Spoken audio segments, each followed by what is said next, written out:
إن الحمد لله نحمده ونستعينه ونستغفره ونعوذ بالله من شرور أنفسنا ومن سيئات أعمالنا من يهدي الله فلا مضل له ومن يضلل فلا هادي له وأشهد أن لا إله إلا الله وحده لا شريك له وأشهد أن محمدا عبده ورسوله. Vëllezër nderuar, radhën e kaluar mas mësimit po diskutoja me disa vëllezër në lidhje me çështjen e namazit dhe gjykimin që ka në Islam lënës e namazit. Edhe u hapa disa diskutime, edhe vëllezërit po domthon kishin dëshirë domthon që të hapesh kësaj çështje, të diskutohesh me argumente fetare. Për këtë arsye unë e pash të arsyeshme që sot flas për këtë çështje, duke u përpjekur që të sqarojmë argumentet fetare në lidhje me këtë çështje. Çfarë gjykimi ka në Islam lënia e namazit? Kur flasim për namazin, kemi për qëllim lënien e namazit 5 vakteve. Lënia 5 vakteve. Kjo është e para. E dyta, fjala lënie duhet të mirë kuptohet. Sepse në gjuhën shqipe fjala lënie kuptohet domosdoshmë mbasi e ke kryer një pastaj e le. Kurse në gjuhën arabe fjala lënie ka një kuptim më të gjerë, domthonë përdesë ti nuk e kryen, e fillova, por nuk e fillova, kjo quhet lënie në gjuhën arabe. Edhe ndodh që shpesh përkthehen fjalët, nuk gjen fjalën më të parafort se kjo. Për shembull, profeti sallallahu alajhi wasallam ka thënë men talaka as-sala, kush e lë namazin. Nuk e si e përkthejnë në gjuhën shqipe ndryshe. Edhe pse në gjuhën shqipe kjo mund kuptohet për kësaj fjale, domthonë që lënia këtu bëhet fjalë për një person që e ka filluar pastaj e le. Jo. Në gjuhën arabe fjala tarake që ne përkthejmë lënie ka kuptimin, domethënë mos më fal namazin. Kështu që kjo duhet pas parasysh. Vëllezër të nderuar, për çështjen e namazit kanë folur shumë dietar, edhe kanë shkruar libra, të cilat tregojnë rëndësinë e madhe që ka namazi në Islam. Unë nuk do kem mundësi që të sqaroj çdo gjë në lidhje me çështjen e namazit dhe rëndësinë e tij. Po mjafton që Allahu subhanahu wa taala ka përmendur namazin mbi 100 herë në Kur'an. Mbi 80 herë ka përmendur të bashkangjitur me zakatin. Wa aqimus salata wa atuz zakah. Kryeni namazin dhe jepni zakatin mbi 80 herë. Gjithashtu profeti sallallahu alajhi wasallam ka treguar në hadithe të sakta që namazi është shtylla e dytë e Islamit. Ka treguar që Islami ndërtohet mbi 5 shtylla. Shtylla e parë është shahadeti, shtylla e dytë është namazi. Dhe namazi është bërë detyrë në Mi'raj, kur profeti sallallahu alajhi wasallam është ngjitur tek Allahu subhanahu wa taala dhe është vetëm detyrë që është obliguar në këtë vend të lartë. Dhe kjo tregon vlerën e veçantë që ka namazi kundrejt domethënë adhurimeve të tjera. Gjithashtu profeti sallallahu alajhi wasallam ka shprehur në disa hadithe një gjykim të veçantë për lënësin e namazit, të cilin se ka shprehur për çështje të tjera. Për këtyre haditheve është hadithi i saktë që profeti sallallahu alajhi wasallam ka thënë: "El-ahd alladhi baynana wa baynahum as-salah faman tarakaha faqad kafar." Thot, lidhja jon me ta ose besa jon me ta është namazi, dhe kush e le atë, ai ka mohuar, ka bërë kufër. Kështu thon hadith. Gjithashtu hadithi tjetër që ka thënë profeti sallallahu alajhi wasallam, "Baina ar-rajuli wa baina ash-shirki wal-kufr ose al-kufru wash-shirk tarku as-salah." Ndërmjet personit edhe kufrit dhe shirkut është lënia e namazit. Duke u nisur nga këto argumente dhe nga argumente të tjera që ndodhin në Kur'an, kanë rënë dakord të gjithë sahabët që lënia e namazit konsiderohet në Islam kufër. Lënia e namazit do të konsiderohet në Islam kufër, për këtë kanë rënë dakord të gjithë sahabët. Edhe pse më mbrapa dietarët në brezin e tretë kanë rënë në dy mendime ose kanë rënë kontradikt, a quhet mosbesimtar ai që e lë namazin apo jo. Por në kohën e sahabëve kjo çështje ka qenë çështje pa diskutueshme ndërmjet tyre. Dhe thash argumente domthonë për këtë janë të shumta. Dy për argumente përmendën të hadithet, një për argumente të tjera gjithashtu është fjala që ka thënë Allahu subhanahu wa taala në Kur'an: "Yawma yukshafu an saqi wa yud'auna ila as-sujudi fala yastati'un. Khashi'atan absaruhum tarhaquhum dhilla wa qad kanu yud'auna ila as-sujudi wa hum salimun." Po Allahu më dhuar të ditë kur zbulohet para këmba, do thirrën ata për atë ditë domethënë kur të zbulohet para këmba, do thirrën për të bërë sejdë, por nuk kanë mundësi që të bëjnë sejdë. Fytyrat e tyre janë të poshtruara, i ka mbuluar domethënë poshtrimi, janë të nënshtruara fytyrat e tyre, i ka mbuluar poshtrimi, thotë ndërkohë që ata ishin në dynja, domethënë ishin të shëndetshëm, domethënë ishin të shëndosh, e megjithatë nuk i bën sejdë Allahut. Për këtë ajeti kanë kuptuar dietarët që ai person i cili nuk i ka bërë sejdë Allahut subhanuhu teala në dynja, ai nuk ka mundësi të bëjë sejdë Allahut ditën kur besimtarët atakojnë Allahun subhanahu wa taala. Dhe ai që nuk ka mundësi të bëjë sejdë Allahut atë ditë, ai nuk është për besimtarëve. Dhe kjo gjë sqarohet te hadithi të cilin ka saktuar domethënë dietarët në mbretëri të Sheikh Al-Albani, që ditën e gjykimit do thrasin thirrës do thotë të shkojë çdo umet tek ajo që ka adhuruar.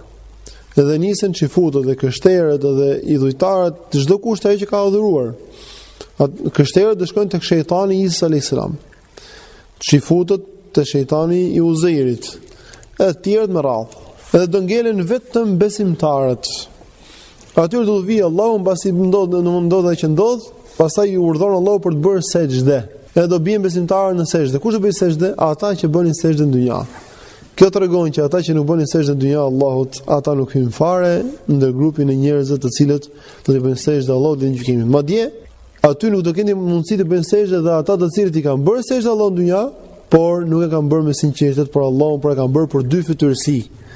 Kështu që jo vetëm që ata të cilët si kanë bërë sejdë syn fare, por edhe ata të cilët kanë bërë sejdë por se kanë bërë për hir të Allahut, ata, domethënë, nuk janë ndër njerëzit që i bëjnë sejdë Allahut në gjykimin. Domethënë, ata të cilët do veçohen, kush janë ata që kanë bërë sejdë Allahut në dynjë. Edhe shumë argumente të tjera. Argumenti më i qartë që ka përmendur dietarët është ixhmau i sahabëve për të gjë. Dhe ixhmau i sahabëve është transmetuar nga disa persona, u do përmend tani ixhmaun, por ne kam marrë edhe librat me vete që të shikoni që është me referenca. Ixhmau i sahabëve edhe i dietarëve mbas tyre, domethënë në brezit e dytë, domethënë është transmetuar i qartë, prej tyre është i pari. Jabir ibn Abdullah radhiyallahu anhu, Jabiri domethënë është shoku i profetit sallallahu alaihi wasallam, thotë e ka pyetur Mujahid ibn Jabr për tabiinëve, i ka thënë: kush ka qenë ndarja ndërmjet kufrit dhe imanit tek ju thotë, në kohën e profetit sallallahu alajhi wasallam? Kush ka qenë ajo punë thotë që ishte ndarëse ndërmjet kufrit dhe imanit tek ju në kohën e profetit sallallahu alajhi wasallam? Kuptu pyetjen, kjo është pyetja e Xhabirit, e ti Mujahidit ibn Jabr. Dhe i thotë Xhabir radhiyallahu anhu, thotë kjo punë është namazi. Ajo punë që ndante kufrin nga imani. Dhe ajo që domthonë kuptohet tu është thotë tek ju në kohën e profetit sallallahu alajhi wasallam. Tek ju domthonë të gjithë sahabët, të besimtarë. Dhe ai nuk bë dallim domthonë që jo të disa ishte, disa nuk ishte. Por tregon një fjalë e cila domthonë është i përfshin të gjithë. Ebu Huraira. Këtë e transmeton Ibn Battah në librin e Libane, e ka transmetuar dhe Muhammad ibn Nasr al-Marwazi në librin e Ta'zim Qadr as-Salah dhe al-Lalikai, dhe e ka saktësuar Sheikh Al-Albani këtë zinxhir transmetimi në Sahih Targhib wa Tarhib. Kjo është e para. E dyta nga Ebu Huraira radhiyallahu anhu transmetohet. Këtë që do themi tash transmeton Abdullah ibn Shaqiq nga Ebu Huraira se ka thënë: shokët e profetit sallallahu alaihi wasallam nuk konsideronin lënien e ndonjë pune të mirë kufër përveç namazit. Shokët e profetit sallallahu alaihi wasallam nuk konsideronin lënien e ndonjë pune të mirë kufër përveç namazit. Këtë e transmeton gjithashtu Hakim në Mustadrakun e tij dhe është me zinxhir transmetimi të saktë. Gjithashtu 3. Çfarë thotë Ebu Huraira? Thotë shokët e profetit sallallahu alaihi wasallam, domthonjë që transmeton këtë gjë jo vetëm për vetes tij, por për të gjithë shokët e profetit sallallahu alaihi wasallam, që ata të gjithë konsideronin lënien e namazit kufër. Gjithashtu lënia e namazit kemi përqendrim mos falën namazit. Hasan al-Basri rahimahullah ka thënë: më kanë treguar se shokët e profetit sallallahu alaihi wasallam thoshin: ndërmjet robit edhe ndërmjet shirkut edhe kufrit është lënia e namazit pa justifikim. Këtë e transmeton gjithashtu Ibn Battah dhe al-Lalikai. 4. Domethënë, po të shikoni me vëmendje, te treta gjithashtu thotë: më kanë treguar thotë se shokët e profetit sallallahu alaihi wasallam të gjithë. Kur them shokët, domethënë që nuk ndan të disa për disave. 4 është Abdullah ibn Shaqiq. Thotë Abdullah ibn Shaqiq thotë: nuk konsideronin shokët e profetit sallallahu alaihi wasallam lënien e ndonjë pune të mirë kufër përveç namazit. Gjithashtu këtë transmeton Imam Tirmidhiu, Ibn Abi Shaybe në Musannafin e tij, Muhammad ibn Nasr, edhe ka saktësuar gjithashtu Sheikh Al-Albani. Thotë Imam Shawkani, ajo që kuptohet nga kjo fjali është që në këtë mendim janë bashkuar të gjithë sahabët. Kjo është fjalë Shawkani që mbështet të fjalë që po themi. Gjithashtu kjo është transmetuar nga Ejub as-Sakhtiani se ka thënë: lënia e namazit është kufër në të cilën nuk ka kontradikt. Këtë e transmeton Muhammad ibn Nasr dhe ka saktuar gjithashtu Sheikh Al-Albani.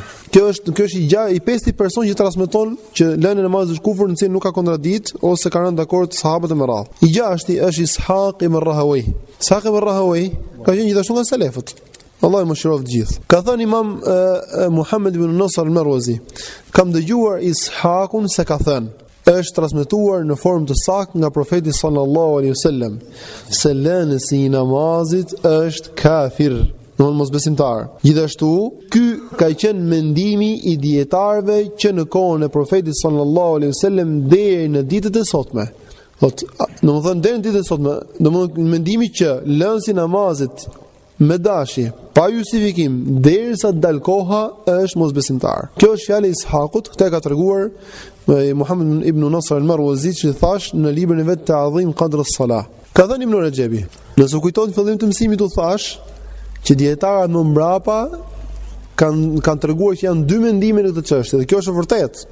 Që për lënësin e namazit më mbrapa kanë ekzistuar dy mendime. Edhe thotë Ibn Rajabi, shumë prej dietarëve të hadithit janë të mendimit që lënësi i namazit konsiderohet mosbesimtar. Madje thotë këtë gjë Ishaq ibn Rahawayh ka treguar si ixhma prej tyre, ixhma të dietarëve. Jo vetëm kaq, por ai ka konsideruar fjalën e atyre të cilët thonë nuk është mosbesimtar duke i lënë, ai nuk është mosbesimtar ai që lën namazin, zakatin, agjërimin dhe haxhin, e ka konsideruar fjalën e këtij personi që thotë fjalë të murxhive. Gjithashtu këtë gjë ka treguar Sufjan ibn Uyayna. Domethënë këtu Ibn Rajabi ka treguar që Ishaq ibn Rahawayh ka treguar që ky është ixhmau i umetit. Ishaq ibn Rahawayh do ka treguar që ky është ixhmau, dhe e kanë konsideruar Ishaku dhe Sufjan ibn Uyayna mendimin e atyre që nuk e quajnë mosbesimtar një person që as nuk falet, as nuk agjeron, as nuk jep zakat, as nuk bën haxh, kush thotë të mendimi, ky mendimi i këtij personi është mendim murxhive. Murxhiet janë një grup i humbur, të cilët janë e kundërta e xhaurixhëve. Xhaurixhët janë ata të cilët kanë qenë kafir çdo person i cili bën gjunafe, kurse murxhiet janë ata të cilët nuk e nxjerrin njeriu nga feja edhe sikur të bëj kufër. Edhe sikur të bëj kufër në vepra, nuk e nxjerrin nga feja sepse besimi për ta është diçka domethënë që bien kundërshtim me atë që kanë treguar selefët. Edhe kanë vendosur si kufi që thotë derisa vazhdon fjalë Ibn Rajabit, këtë ka përmendur në librin Fathul Bari të Ibn Rajabit, vëllimi i parë faqe 22. Do thotë, edhe një herë përporis, derisa thotë ata e kanë konsideruar fjalën atij që nuk e quajnë mosbesimtar, atë që le 4 shtyllët e Islamit, fjalë të murxhive. Thotë kështu ka thënë gjithashtu dhe Sufjan ibn Uyayna. Ky është i gjashti person që transmeton ixhmaun e selefëve që lënësi i namazit konsiderohet mosbesimtar. 7. Muhammad ibn Nasr al-Marwazi ka thënë: kemi treguar në librin ton argumentet e Kur'anit dhe të Sunetit Profetit sallallahu alajhi wasallam për vlerën që ka namazi. Edhe shpërblimin e madh që ka ai që e kryen atë, edhe dënimin e madh që ka ai i cili domthonë e le atë, edhe dallimin që ka namazi nga të gjitha punët e tjera në vlerën e vet. Më pas kemi treguar lajmet që janë transmetuar nga profeti sallallahu alajhi wasallam, të cilat tregojnë që lënësi i namazit është kafir, mosbesimtar. Vazhdon fjalë e tij, edhe është i dal nga feja. Edhe thot pastaj më pasot na është transmetuar prej sahabëve një gjë e tillë si kjo që tregon nga profeti sallallahu alajhi wasallam, dhe nuk ka ardhur prej tyre diçka që bie në kundërshtim me këtë. Në këtë gjykimi që tham. Ky është i 7 Muhammad ibn Nasr al-Marwazi. I 8 është Ibn Taymija. Ibn Taymija ka treguar argumente e Kur'anit dhe Sunetit, edhe ka thënë pasaj, ky është ixhma prej sahabëve. Ka treguar argumente e Kur'anit dhe Sunetit që lënësi i namazit kafir, pastaj ka thënë ky është ixhma prej sahabëve. I ka thot pastaj tregoni me Taymija. Ka thënë Umeri, atëherë kur i than po që po ditë për namaz, tha po, nuk ka pjesë në Islam ai që lë namazin. Thot nuk ka pjesë në Islam ai që lë namazin, thotë me Taymija. Kjo histori për Omerit është saktë. Gjithashtu në një transmetim ka thënë nuk ka Islam për atë që nuk falet. Kjo është fjalë Ibn Taymijës. Domethënë tregon Ibn Taymija rreth parë që ky është ixhma për sahabëve, pastaj tregon fjalën e Omerit për të lloj gjëje. Gjithashtu këtë gjë ka treguar edhe Ibn al-Qayyim. Ky është personi i 9 që tregon ixhmaun e sahabëve që lënësi namaz konsiderohet mosbesimtar.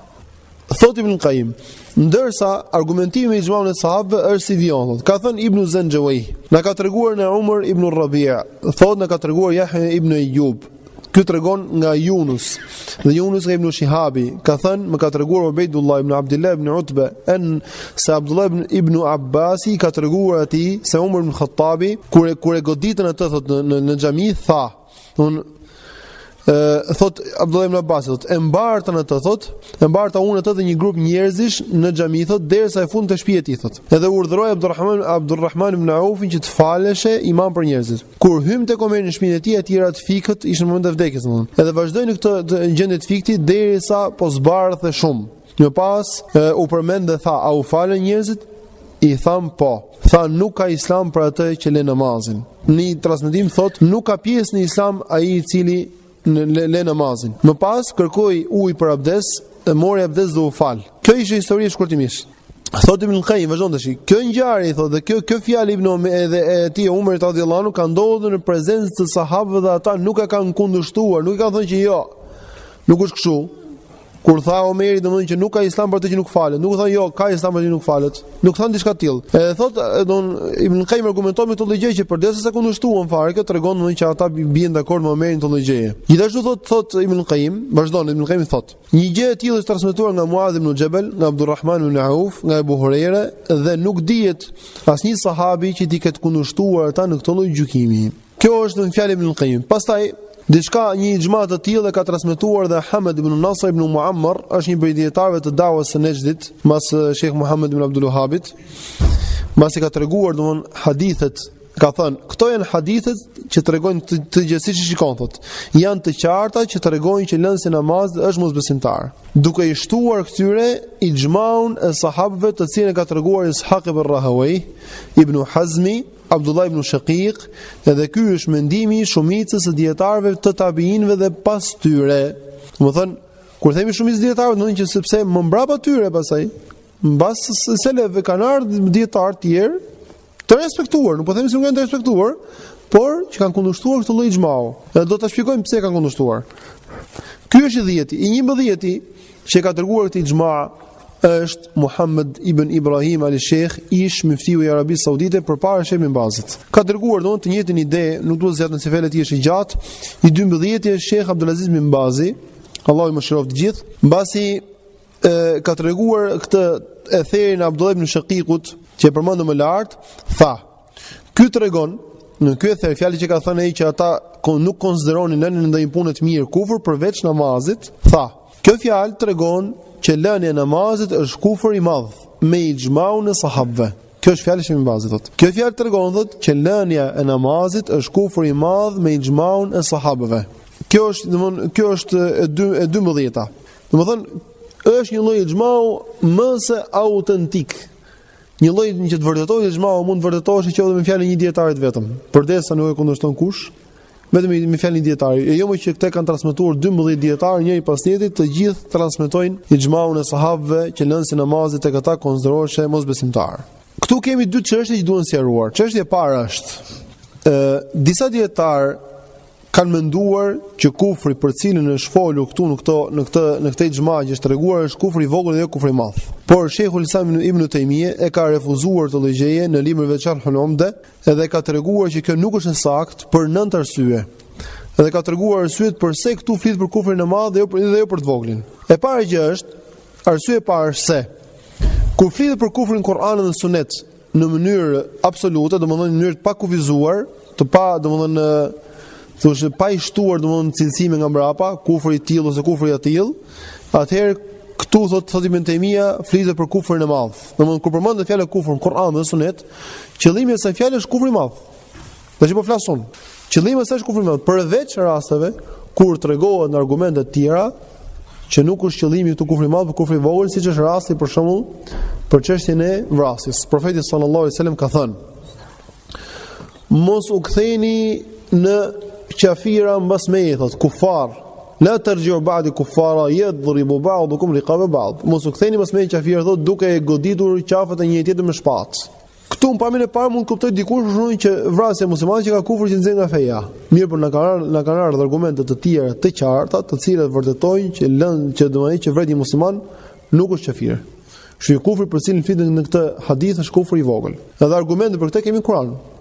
Allahu subhanahu wa taala kur ka treguar në surën Hujurat për ata persona të cilët ndahen në dy grupe muslimanët, kur ndahen në dy grupe dhe luftojnë njëri tjetrin, thotë: "O in ta'ifatani min al-mu'minina qatatalu fa aslihu bainahuma." Nëse dy grupe besimtarësh luftojnë kundër njëri tjetrit, domthonë me shpatë, atëherë bëni pajtim mes tyre.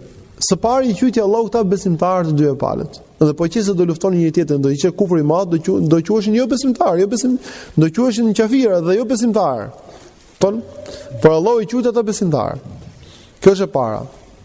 Më pas thot Allahu i madhuar në vazhdim të ajeteve, fa aslihu baina akhawaykum. Thot bëni pajtim me vëllezërët tuaj dhe i quajti ata të gjithë vëllezër edhe pse kanë vrarë njëri tjetrin. Për këtyre argumenteve, edhe të tjerë ngjashme kanë kuptuar dietarë, domethënë që jo çdo lloj vepre ose fjale që quhet Kur'an dhe Sunet që është kufër i madh, edhe kjo domethënë cilësohet në vetë argumentet e Kur'anit dhe Sunetit, dhe jo në logjikën njerëzore. Domethënë nuk është logjika që gjykon që kur është kufri i madh, kur është kufri i vogël, pra argumentet. Kështu që në origjinë është, po qëse ne shikojmë një vepër në Kur'an dhe Sunet ose një fjalë që thuhet kjo është kufër, ajo është kufri i madh. Me përjashtim kur vijnë argumente që tregojnë që është kufër i vogël. Kjo është kuptimi i fjalës Ibn Taymiyes, në cilën e tregon këtu. Së dyti, ka treguar domethënë Ibn Taymija që kufri i vogël në disa raste, domethënë kur përmend Kur'an dhe Sunet, ai vjen jo në formë të shquar, por vjen në formë të pashquar. Thotë qitalu kufr, vrasja e tij është kufër. Fatikisht në kjo ka lidhje më shumë me gjuhën arabe, në gjuhën shqipe nuk është e vështirë më u kuptu, por qëllimi është që forma e pashquar dhe shquar është një prej formave në gjuhën arabe të cilat dietarët kanë përdorur për dalluar se kur është kufri i madh dhe kur është kufri i vogël. Edhe për çështën e namazit, fjala kufër ka ardhur e shquar, e cila domthonë e bën atë sipas fjalës së Ibn Taymiyes, e bën atë që domthonë të ketë lidhje të drejtë për drejtë me kufrin e madh. Së treti, ka treguar Ibn Taymija që në disa transmetime ose në disa hadithe është përmendur në formë të qartë dhe ka thënë kush e lë namazin ka dalë nga feja. Kështu është hadithi. Kush e lë namazin ka dalë nga feja. Dhe kjo domosdoshmë mbështet edhe më me forcë si fjala kufër që përmenden në hadithe dhe fjala e sahabëve flitet për kufër të madh dhe jo për kufër të vogël. Ky hadith që ka përmendur Ibn Taymija këtu, ky hadith domethënë nuk është i saktë si zinxhir transmetimi në vetvete, por e kanë saktuar disa dietarë duke bashkuar me hadithe të tjera, sepse tek dietarët është një rregull i përgjithshëm i cili thotë kështu.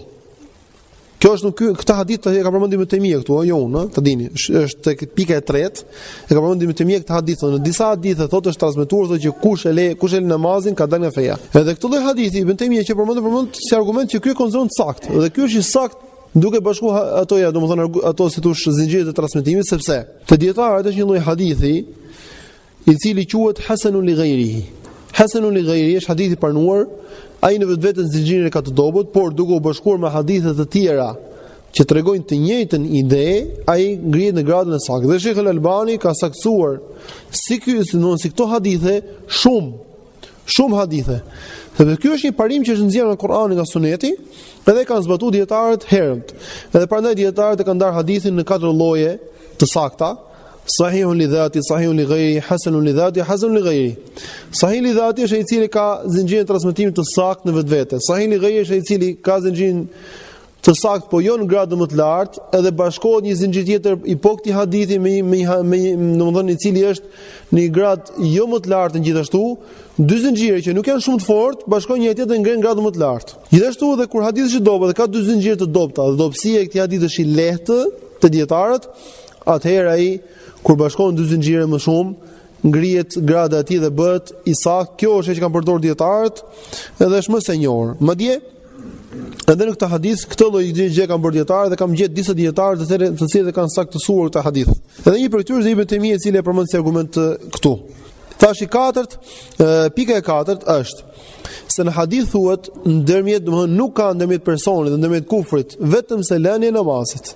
Gjithashtu domethënë thot fjalët që kanë thënë sahabët që shokët e Profetit sallallahu alajhi wasallam nuk konsideronin lënien ndonjë punë kufër përveç se namazit. Këtu nuk ka mundësi që të jetë për qëllim vetëm se kufri i madh, sepse këtu flitet ndërmjet diçkaje dhe diçkaje. Domethënë është ai që ndan kufit. Është ai që ndan kufit, ndërmjet kufrit edhe imanit. Kështu që nuk ka mundësi të jetë kufri i vogël, sepse kufri i vogël është bën tek fundit fare një person që bën kufër të vogël, s'e nga feja. Do të thotë nuk është se ka kalu kufirin. Kurse këtu thotë flet që namazi është ai i cili është kufiri i njeriu, që ndan kufirin. Po ka kaluar në një zonë tjetër. Kjo është ideja. Gjithashtu ka përmendur Ibn Taymija këtu edhe pika të tjera deri 9 pika. Çështja e dytë që desha të sqaroj është çështja e xhmaut dietarëve. Kjo është çështja që e bëjnë pyetje domosdoshmë zakonisht njerëzit, si ka mundësi që sahabët të bien dakord që lënë si namazit është mosbesimtar, edhe më mbrapa të vinë disa dietarë ta kundërshtojnë këtë çështje. Si ka mundësi kjo gjë? Dhe u them që kjo ka mundësi.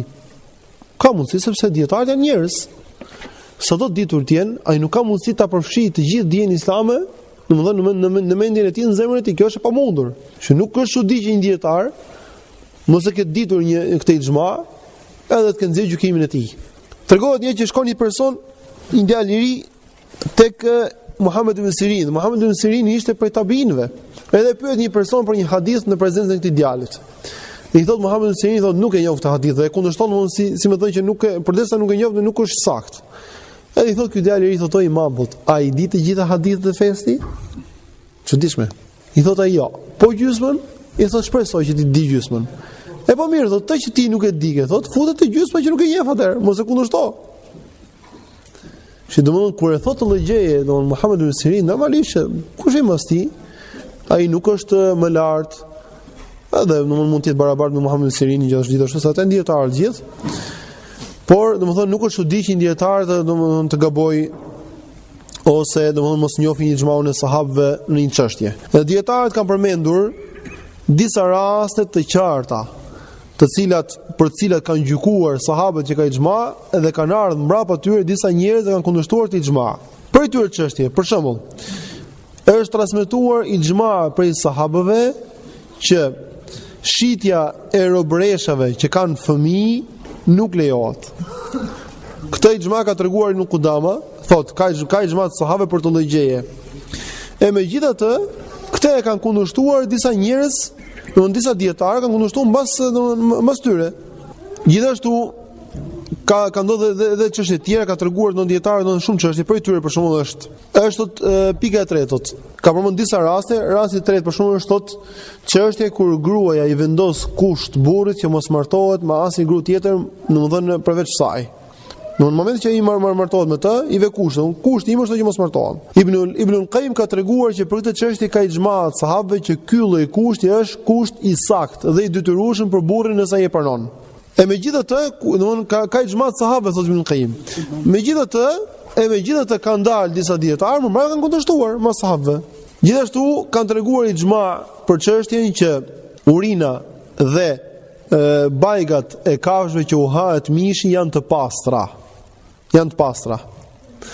E megjithatë ixhma që është transmetuar kanë kundërshtuar në këtë çështje Ebu Hanife dhe Imam Shafiu.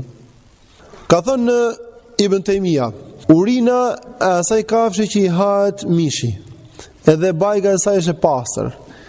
Edhe asnjë prej sahabëve nuk ka qenë me mendimin që ato janë të pista. Përkundazi, fjala që ato janë të pista ose mendimi që ato janë të pista është një mendim i shpikur që ka ardhur mbas selefëve, domthonë mbas sahabëve.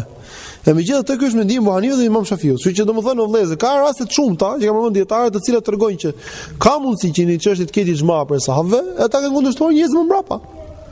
Edhe rasti konkret për shkak çështën tonë, Imam Maliku është me mendimin që nëse namazit nuk është kafir.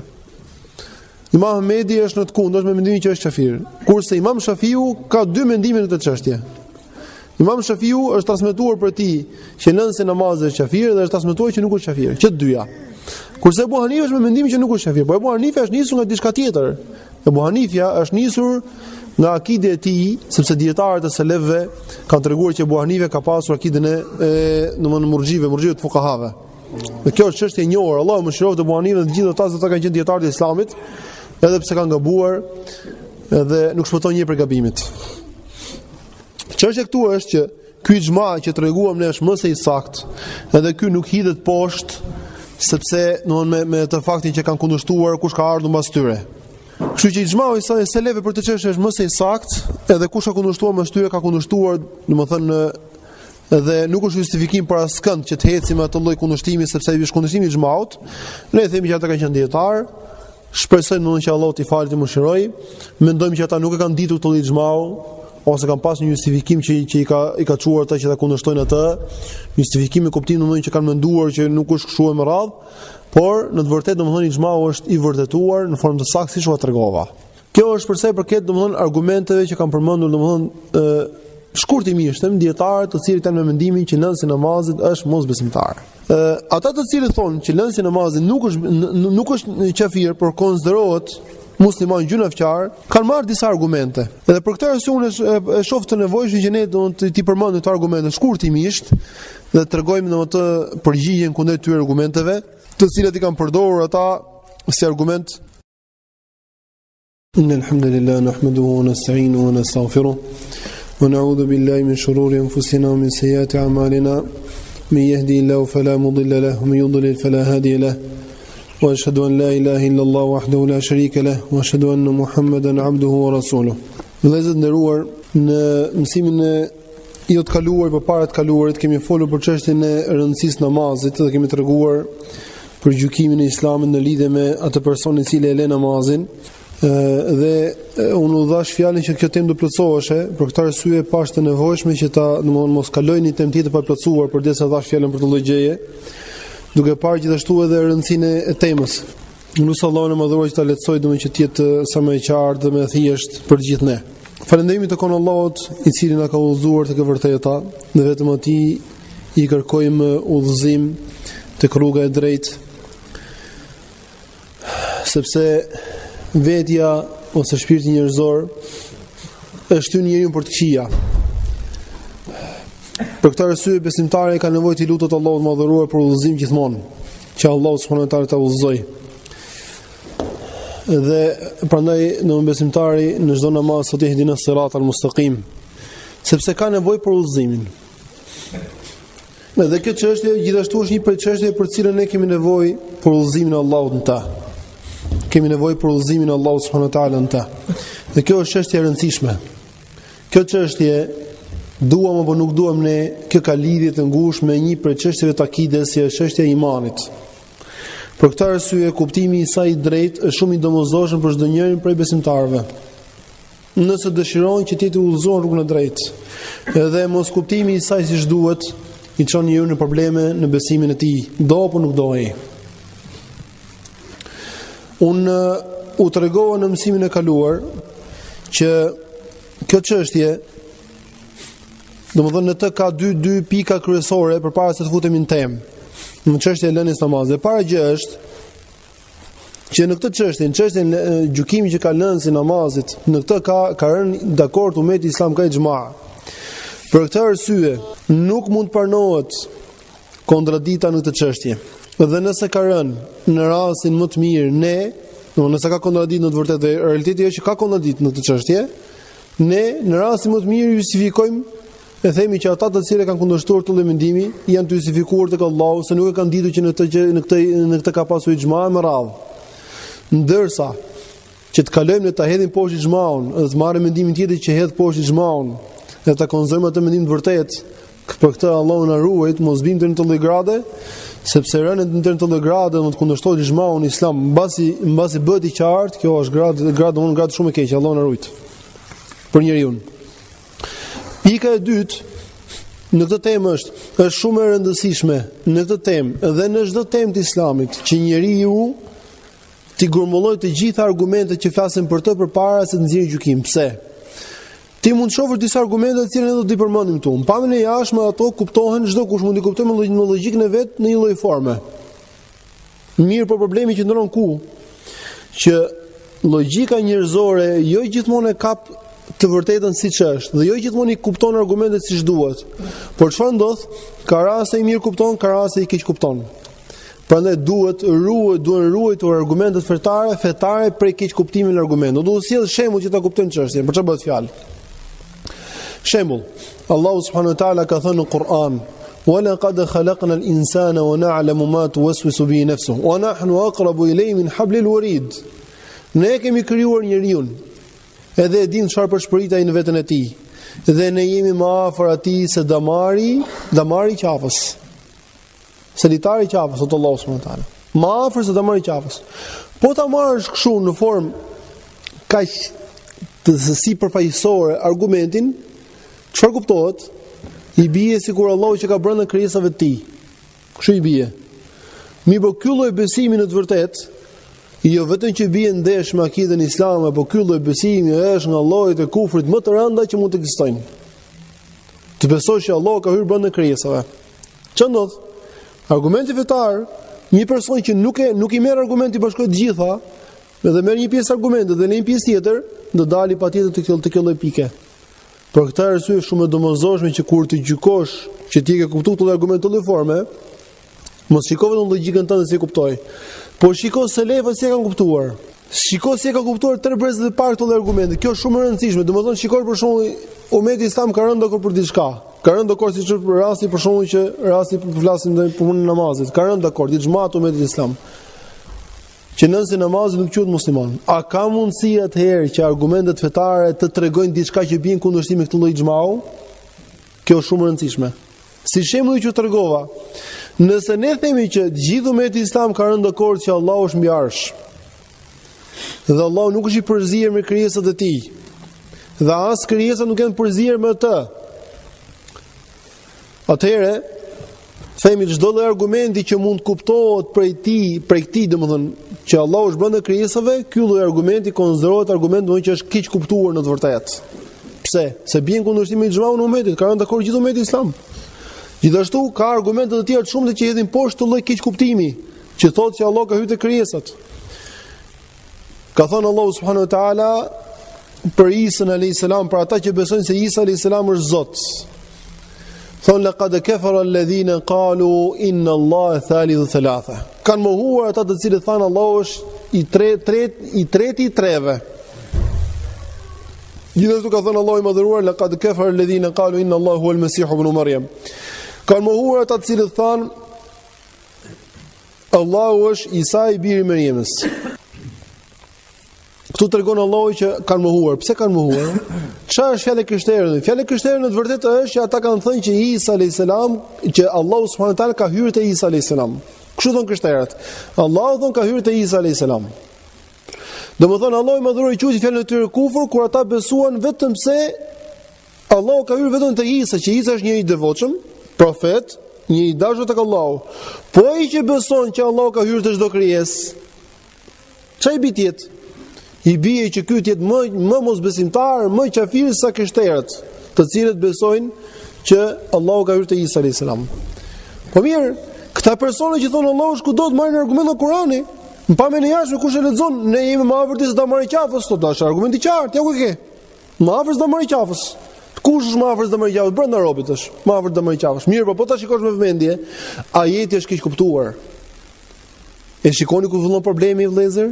U asollet të si shembull, se ky nuk ka lidhje me temën tonë, po si shembull që është shumë e domosdoshme kur dy gjykojmë për çdo çështje fetare të bashkohen të gjitha argumentet, se për ndryshe dolëm në humbje.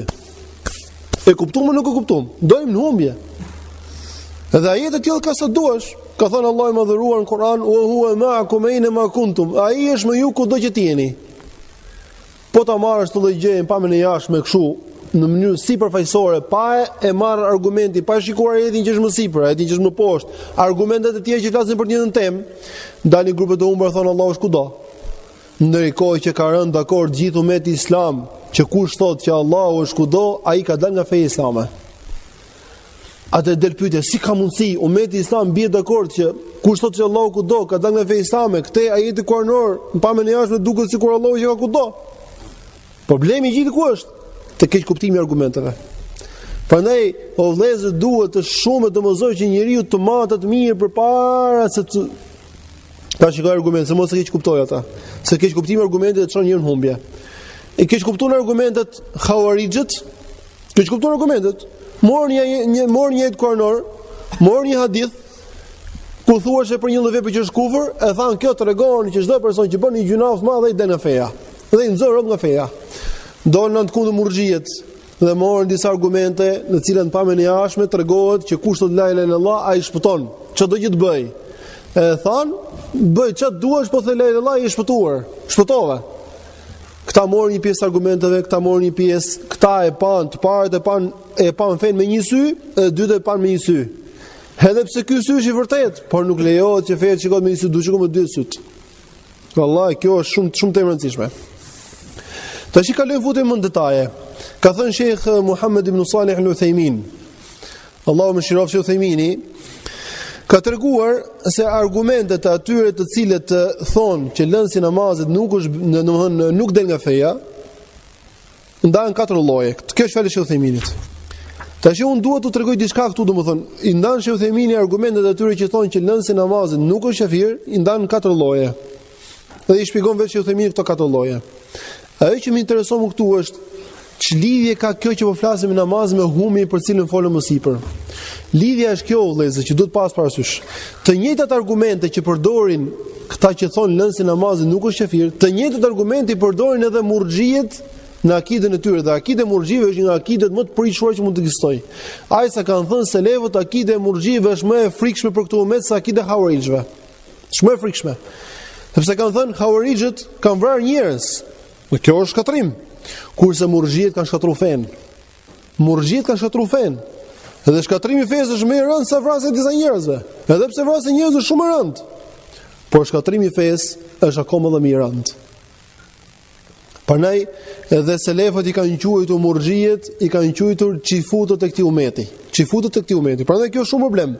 Kështu që nëse ne nuk i kuptojmë siç duhet të argumente, ti mund thuash që lënsi namaz nuk është kafir. Këtë ka dy mendime, edhe pse ixhmau ka qenë më parë dhe ixhmau është më autentik se dy mendimet. Kupton? Por duhet të kesh kujdes se argumentimi, sepse nëse ti përdor këto lloj argumentesh, ta di se ti ke rënë brenda në graskën e akidës murxhive, e kuptove nuk e kuptove ti. Kjo është problematika, vëllezër. Prandaj duhet të pas shumë kujdes. Prandaj dietarë këtë çështje e lënies namazit, gjithmonë jo gjithmonë, por në shumë për raste kanë futur në çështje e akidës për arsye sepse të njëjtat argumente kanë përdorur edhe grupet e humbura, edhe aty ku është keq kuptuar për çështjen e namazit kanë keq kuptuar edhe të akide murxhive. Prandaj domosdoshmë është shumë e rëndësishme për të kuptuar. Atëherë thash, ka thënë Sheikh Uthemini argumentet të cilat i kanë përdorur ata që nuk e nxjerrin nga Islami, atë që lën namazin, thotë janë 4. Lloji i parë argumenteve, thotë janë ato argumente të cilat nuk kanë lidhje fare me temën. Ata e përdorin si argument që prej tyre kuptohet që lënsi namaz nuk është kafir, por ato s'kan lidhje me temën në të vërtetë. Prej tyre argumenteve është fjala Allahu subhanahu wa taala që thotë inna Allah la yaghfiru an yushraka bihi wa yaghfiru ma duna dhalika liman yasha. Allahu i madhuar nuk e fal ti bëhet aty shok, por fal thot ma dune dhalike. Ma dune dhalike këta kanë thënë përveç kësaj çfarë doj. Por kjo nuk është e saktë. Sepse fjala dune dhalike do thot poshtë kësaj dhe jo përveç kësaj. Domethënë Allahu i madhuar fal përveç shirkut, dhe nuk është qëllimi këtu përveç, por poshtë shirkut, çfarë të doj. Kështu që kuptimi i ajetit është Allahu nuk e fal ti bëhet i shok, po fal poshtë ti çfarë doj. Fjala dun në gjuhën arabe dun do thot poshtë. Fjala dun do thot poshtë. Dhe dunjaja është qytet dunja se është e poshtër. Për ne kanë qytet dunja sepse është e poshtër. Kështu fjala dun kuptimi i saj është që fal poshtë shirkut. Do kur themi poshtë shirkut, do të thotë që nuk është në nivelin e tij. Kjo do të thotë që ato gjëra që janë në nivelin e shirkut nuk i fal. Siç është kufri. Prandaj edhe nëse një person del nga feja duke u tallur me fen, tallet me fen islam, nuk ka bërë shokollov, po u tall me fen islam, doli nga feja dhe nuk u penduat të vdiq. Ky është xhenem. A ka bërë, s'ka bërë shirk? Mbase ky nuk ka bërë shirk me kuptimin e jashtëm që themi ne, por ai është i përjetshëm në xhenem, edhe pse nuk ka bërë lloj shirku të cilin ne e njohim si shirk, pa më jashtme.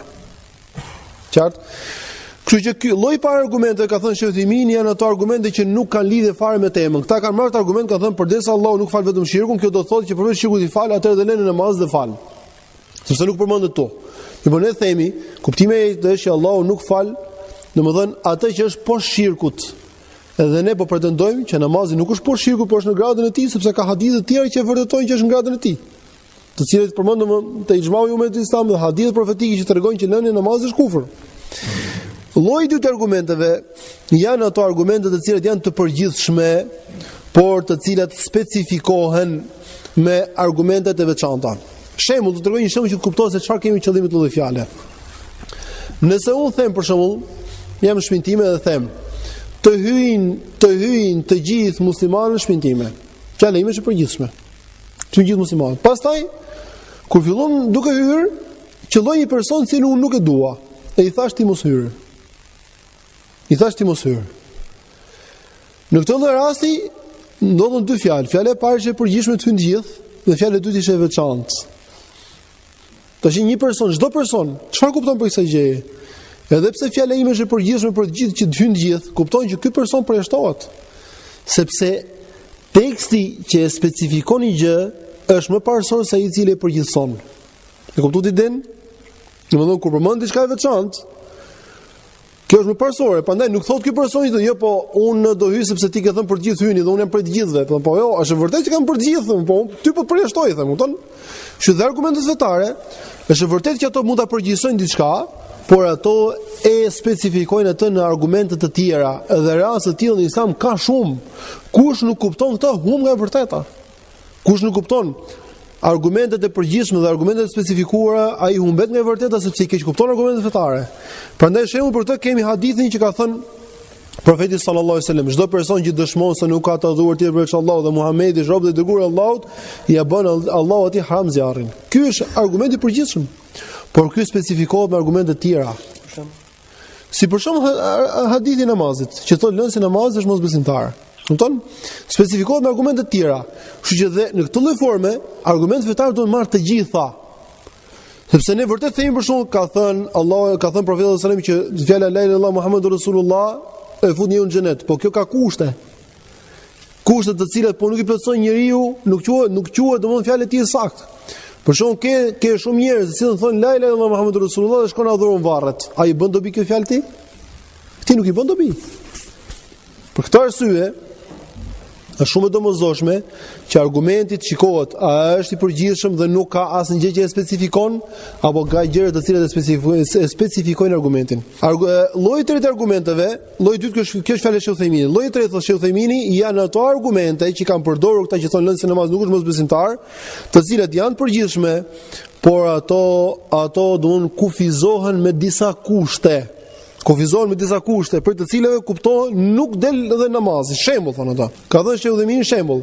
Thot hadithi i Itban ibn Malik në cilin thot Allahu i madhëruar e ka bërë haram zjarrin atij që thot la ilaha illallah dhe ai e thot këtë fjalë me sinqeritet. Transmeton Buhariu dhe Muslimi. Edhe ka treguar Sheikh Uthaymin thot që kufizimi i thënies së fjalës me këtë lloj kushti që kush e thot me sinqeritet, kjo do thotë që ky pas ka punë të zemrës. Edhe një person që ka sinqeritet, ai është e pamundur të mos falet. Pse? Sepse kjo ka lidhje me një çështje tjetër që është çështja e akides, që punët e zemrës, nëse ekzistojnë, patjetër do ketë punë gjymtyre për jashta. Nëse nuk ekzistojnë punët e zemrës, atëherë nuk ka iman tek njeriu. Dhe kjo është çështje që e ndan ehli sunetin nga grupet të humbura. Murxhiet thonë mundet që njeriu të ketë iman në zemër dhe mos ketë përjashtë asnjë punë të mirë. Kurse ehli suneti thotë po që sa i ka iman në zemër do të ketë patjetër punë përjashtë. Nëse ai ka frikë nga Allahu në zemër, patjetër që duhet të falet. Përndryshe, nëse ai nuk falet atë që s'ka frikë Allahu, dhe po se pati frikë Allahu në zemër, s'ka asnjë punë në zemër, atë është besimtar. Kështu që vetë nga argumenti po ta shikosh, thotë kush e thon me sinqeritet, atë nuk ka shans një person të thonë me sinqeritet që ai mos falet. Ky është kuptimi që ka dashur të thotë Uthaymin këtu. E katërta, thotë Sheikh Uthaymin, janë ato lloj argumentesh të cilat janë përdorur, domethënë janë përdorur për këtë lloj çështje, për çështjen e namazit, që ata që thonë që nuk quhet kafir, nuk quhet mosbesimtar që nuk fal namazin, por që në të vërtetë ato argumente nuk kanë lidhje fare me temën. Si shembulli i hadithit Hudhaifës, që thotë do vinë kohën e fundit, do vi sqarimi tim më mbrapa. Do vi sqarimi tim mbrapa në gjatë temës. Atëherë, të kalojmë në detaje. Argumenti i parë që kanë marrë ata të cilët thonë që lënse namazi nuk është i dalë nga feja.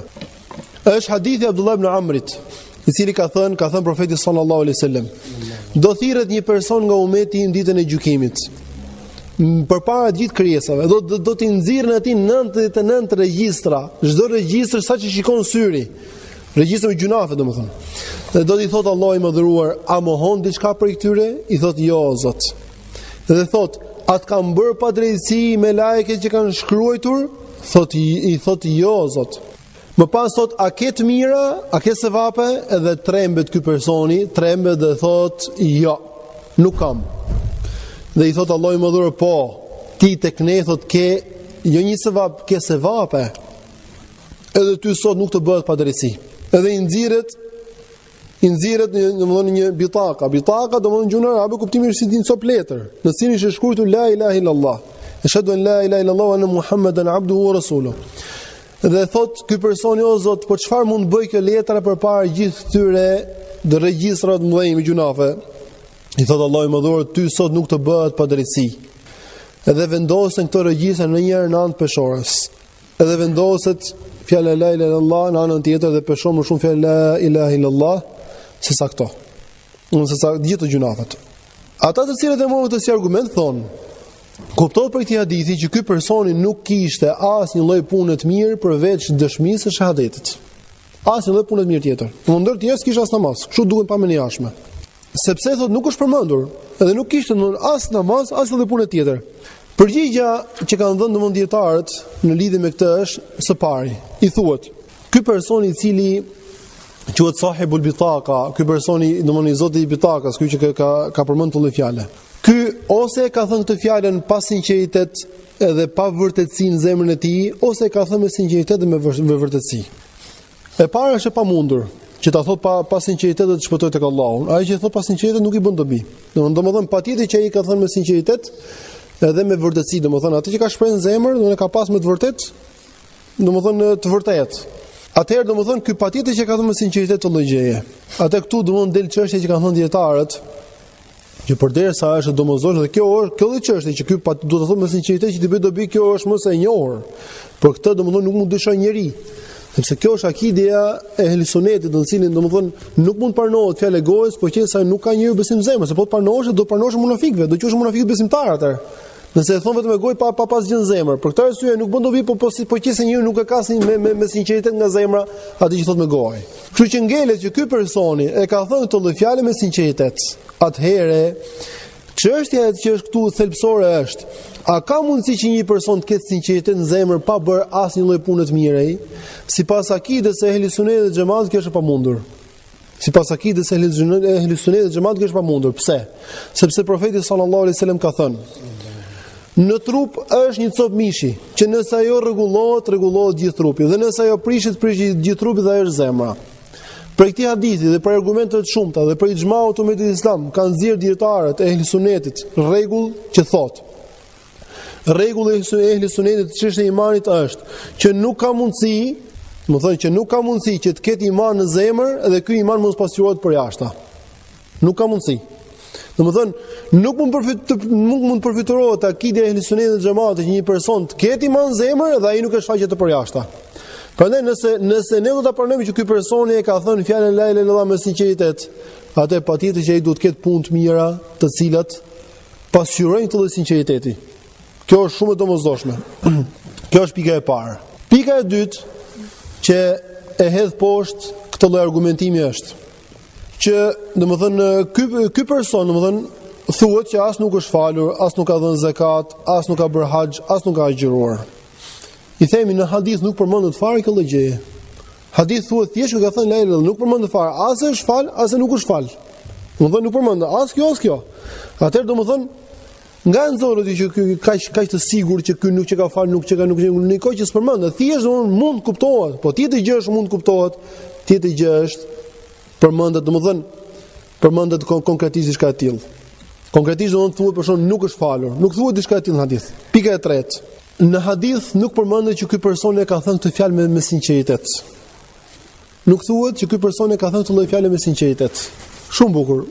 Të gjithë ne bijmë dakord që ky patjetër e ka thënë me sinqeritet, sepse po qesë nuk e thon me sinqeritet është munafik. Dhe atë nuk shpëton. Se munafiku është ai që e shpreh me gojë dhe nuk ka gjë në zemër. Atëherë nga e gjetëm sinqeritetin e që e futëm sinqeritetin në mënyrë domosdoshme këtu, thot ai i cili e pranon të thotë e morëm nga argumente të tjera. Atëherë dhe ne i themi gjithashtu dhe në namazin e morëm nga argumente të tjera. Domthonë përderisa ti u detyrove që këtë hadith mos e kuptosh tek pull pa e bashkangjitur argumenteve të tjera, po u detyrove ta bashkangjitesh me argumente të tjera që tregojnë që kjo fjalë nuk ka vlerë pa sinqeritet, edhe atë unë them ka argumente të tjera që tregojnë që kjo fjalë nuk ka vlerë pa namaz. Në qartë? Kjo është shumë e rëndësishme. Pika e tretë. Pika e katërt që kanë treguar dietarët. Po qëse ne themi që kjo fjalë i bën dobi njeriut, pa fal namaz. Në këtë rast i bi që ai lën si namaz nuk që ka qafir sepse vetëm ky ka thënë vetëm fjalën la ilaha illallah dhe i ka bërë dobi. Atë del pyetja. Kjo lloj fjale a të gjithë muslimanëve u bën dobi nëse e thon atë apo i bë ka dobi vetëm disave? Nëse dikush thotë kjo u bën dobi të gjithëve, pa u falur, pa agjëruar me radhë, se ky është pretendimi në të vërtetë, përse argumentohet. Atë themi kjo është bin kundërshtim me hadithin dhe me hadithe të tjera. Pse? Pse bie në kundërshtim? Themi kjo bie në kundërshtim sepse në hadith thuhet që ky person i cili do shpëtoj me anë të kësaj fjale, ky është vetëm një nga ummeti Muhamedit sallallahu alaihi wasallam, nuk janë të gjithë. Kjo tregon që me këtë lloj fjale, në këtë lloj forme, ky që nga gjithsej vetëm një person, atë nuk që ka rregull i përgjithshëm për të gjithë. Kështu s'mund vit do dikush më thotë mua, ai që nuk falet, ai nuk është kafir sepse ja ku është hadithi. I themi hadithi është, por ky hadith është vetëm për një person. Nuk është për të gjithë ummetin. Pse është vetëm për këtë person? Kush është arsyeja? Atëherë këtu duhet gërmojmë për arsye të tjera. Kush ka qenë arsyeja pse këtij është pranuar nëse do themi që ky s'është falur, edhe nuk u pranohet të tjerëve? Sepse në hadith tregon që kjo bëhet me një person. E dyta, argument që vërteton që kjo bëhet vetëm me këtë person dhe me persona të tjerë. Të fjalën la ilaha illallah, a e thon të gjithë muslimanët? E thon të gjithë? Mirë. A u bën dobi të gjithëve? A i shpëton të gjithë muslimanët nga xhenemi kjo lloj fjale? Apo do hyjnë një pjesë e muslimanëve në xhenem, pastaj më mbrapa do dalin? Normalisht do hyjnë. Kështu që në një kohë që ky person nuk hyn fare në xhenem, ky direkt në xhenet sepse i rëndoi më shumë. Atëherë kjo lloj fjale pas ka disa kushte të tjera, përderisa këtij i bëri dobi, kurse shumë muslimanëve të tjerë nuk u bën dobi, por do hyjnë në xhenem, do digjen, edhe pse ka thënë këtë fjalë, edhe pse mund të kenë sevape të tjera, edhe pse kanë falur namaz, do digjen, edhe pse kanë falur namaz, në kohë që ky s'pas fal fare. Domethënë një person që pas fal namaz dhe ka thënë la ilaha illallah, shkon në xhenem. Kurse ky s'është falur, ka thënë la ilaha illallah, ky hyn në xhenet. Shoqësi ngatrohen domethënë ato rregullat. Për këtë arsye, domethënë vallahi shumë domosdoshmë mblidhen argumente të gjitha. Shikohen të gjitha. Ti hapër sy të dyja, ti kontrollosh argument me dy syt. Domethënë nëse ti shikon në hadith dhe harron të gjitha hadithet e tjera, të cilët tregojnë që një pjesë e madhe atyre që thon la ilaha illallah dhe që falin namaz do hyjnë në xhenem, atë e ke pa argumentin gabimisht. Sepse një pjesë e madhe do hyjnë në xhenem.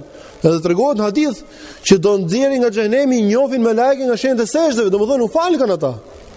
I nxjerrin nga xhenemi dhe i njofin nga shenjtë e sejdës. Atëherë i bie që në xhenem hyj kanë njerëz të cilët falën namaz. Atë ç'ne aty që falën namaz nuk u bë dobi la ilaha illallah, kurse këtij i bë dobi fjalë la ilaha illallah. Atë këtu pas ka një lloj sekreti, nuk që ka thjesht tek fjala e gojës. Për këtë arsye është gabim që të merret argumenti të lloj forme sipërfaqësore edhe të lihet me kaq.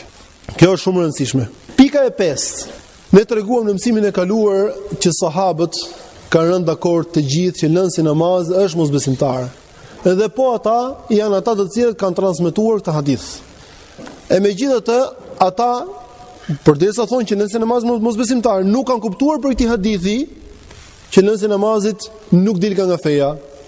Por ka rënë dakord edhe me ekzistencën e këtij hadith. Dhe pse e dinin këtë hadith, ata të gjithë kanë rënë dakord që nëse namazit është i dal nga feja. Atë kjo tregon që ata s'kan kuptuar hadithin kështu siç pretendohet, kanë kuptuar hadithin ndryshe. E kuptuat? Kjo është pika e 5. Kështu që thuhet për këtë person i cili domodin do shpëtojë nga kjo fjalë, nga fjala la ilaha illallah në gjykimin që ky ka dy mundësi. Ose ky person është njëri që falet. Edhe veprat e tij të gjymtyrëve nuk i ka lënë, ka bërë vepra të mira. Edhe e ka thënë fjalën la ilaha illallah me një lloj sinqeriteti të duhur, mbas gjunafeve që ka bërë. Edhe është penduar tek Allahu dhe Allahu i madhuar me këtë lloj fjale e ka fshirë gjunafet dhe domon ato nuk i peshojnë gjë ditën e gjykimit, por peshon kjo më shumë. Ose për ndryshe bëhet fjalë për një person i cili ka një lloj gjendje të veçantë, rasti i veçantë. Edhe ky lloj rasti i veçantë, domethënë është rasti i atyre personave të cilët pendohen në fund të jetës. Ka bërë të rritën e vetë gjunafe, pendohet fund të jetës dhe Allahu subhanahu wa taala e pranon pendimin, edhe me këtë lloj pendimi ai pendimi tim, ai fjalë la ilaha illallah muhammedur rasulullah, në ato momente i bën në vlen më shumë dhe vdes në gjendje, mbas e thotë fjalë vdes në gjendje, i bën më shumë dobi se të gjitha vitet e jetës që ka pas në cilë ka bërë gjunafe. Domethënë, ose të themi që ky hadith flet për një lloj rasti të veçantë, si rasti treguam që njeriu thot la ilaha illallah dhe mbasaj nuk bën gjunafe, ose atëherë do themi që ky person është për ato që falen. Kupton?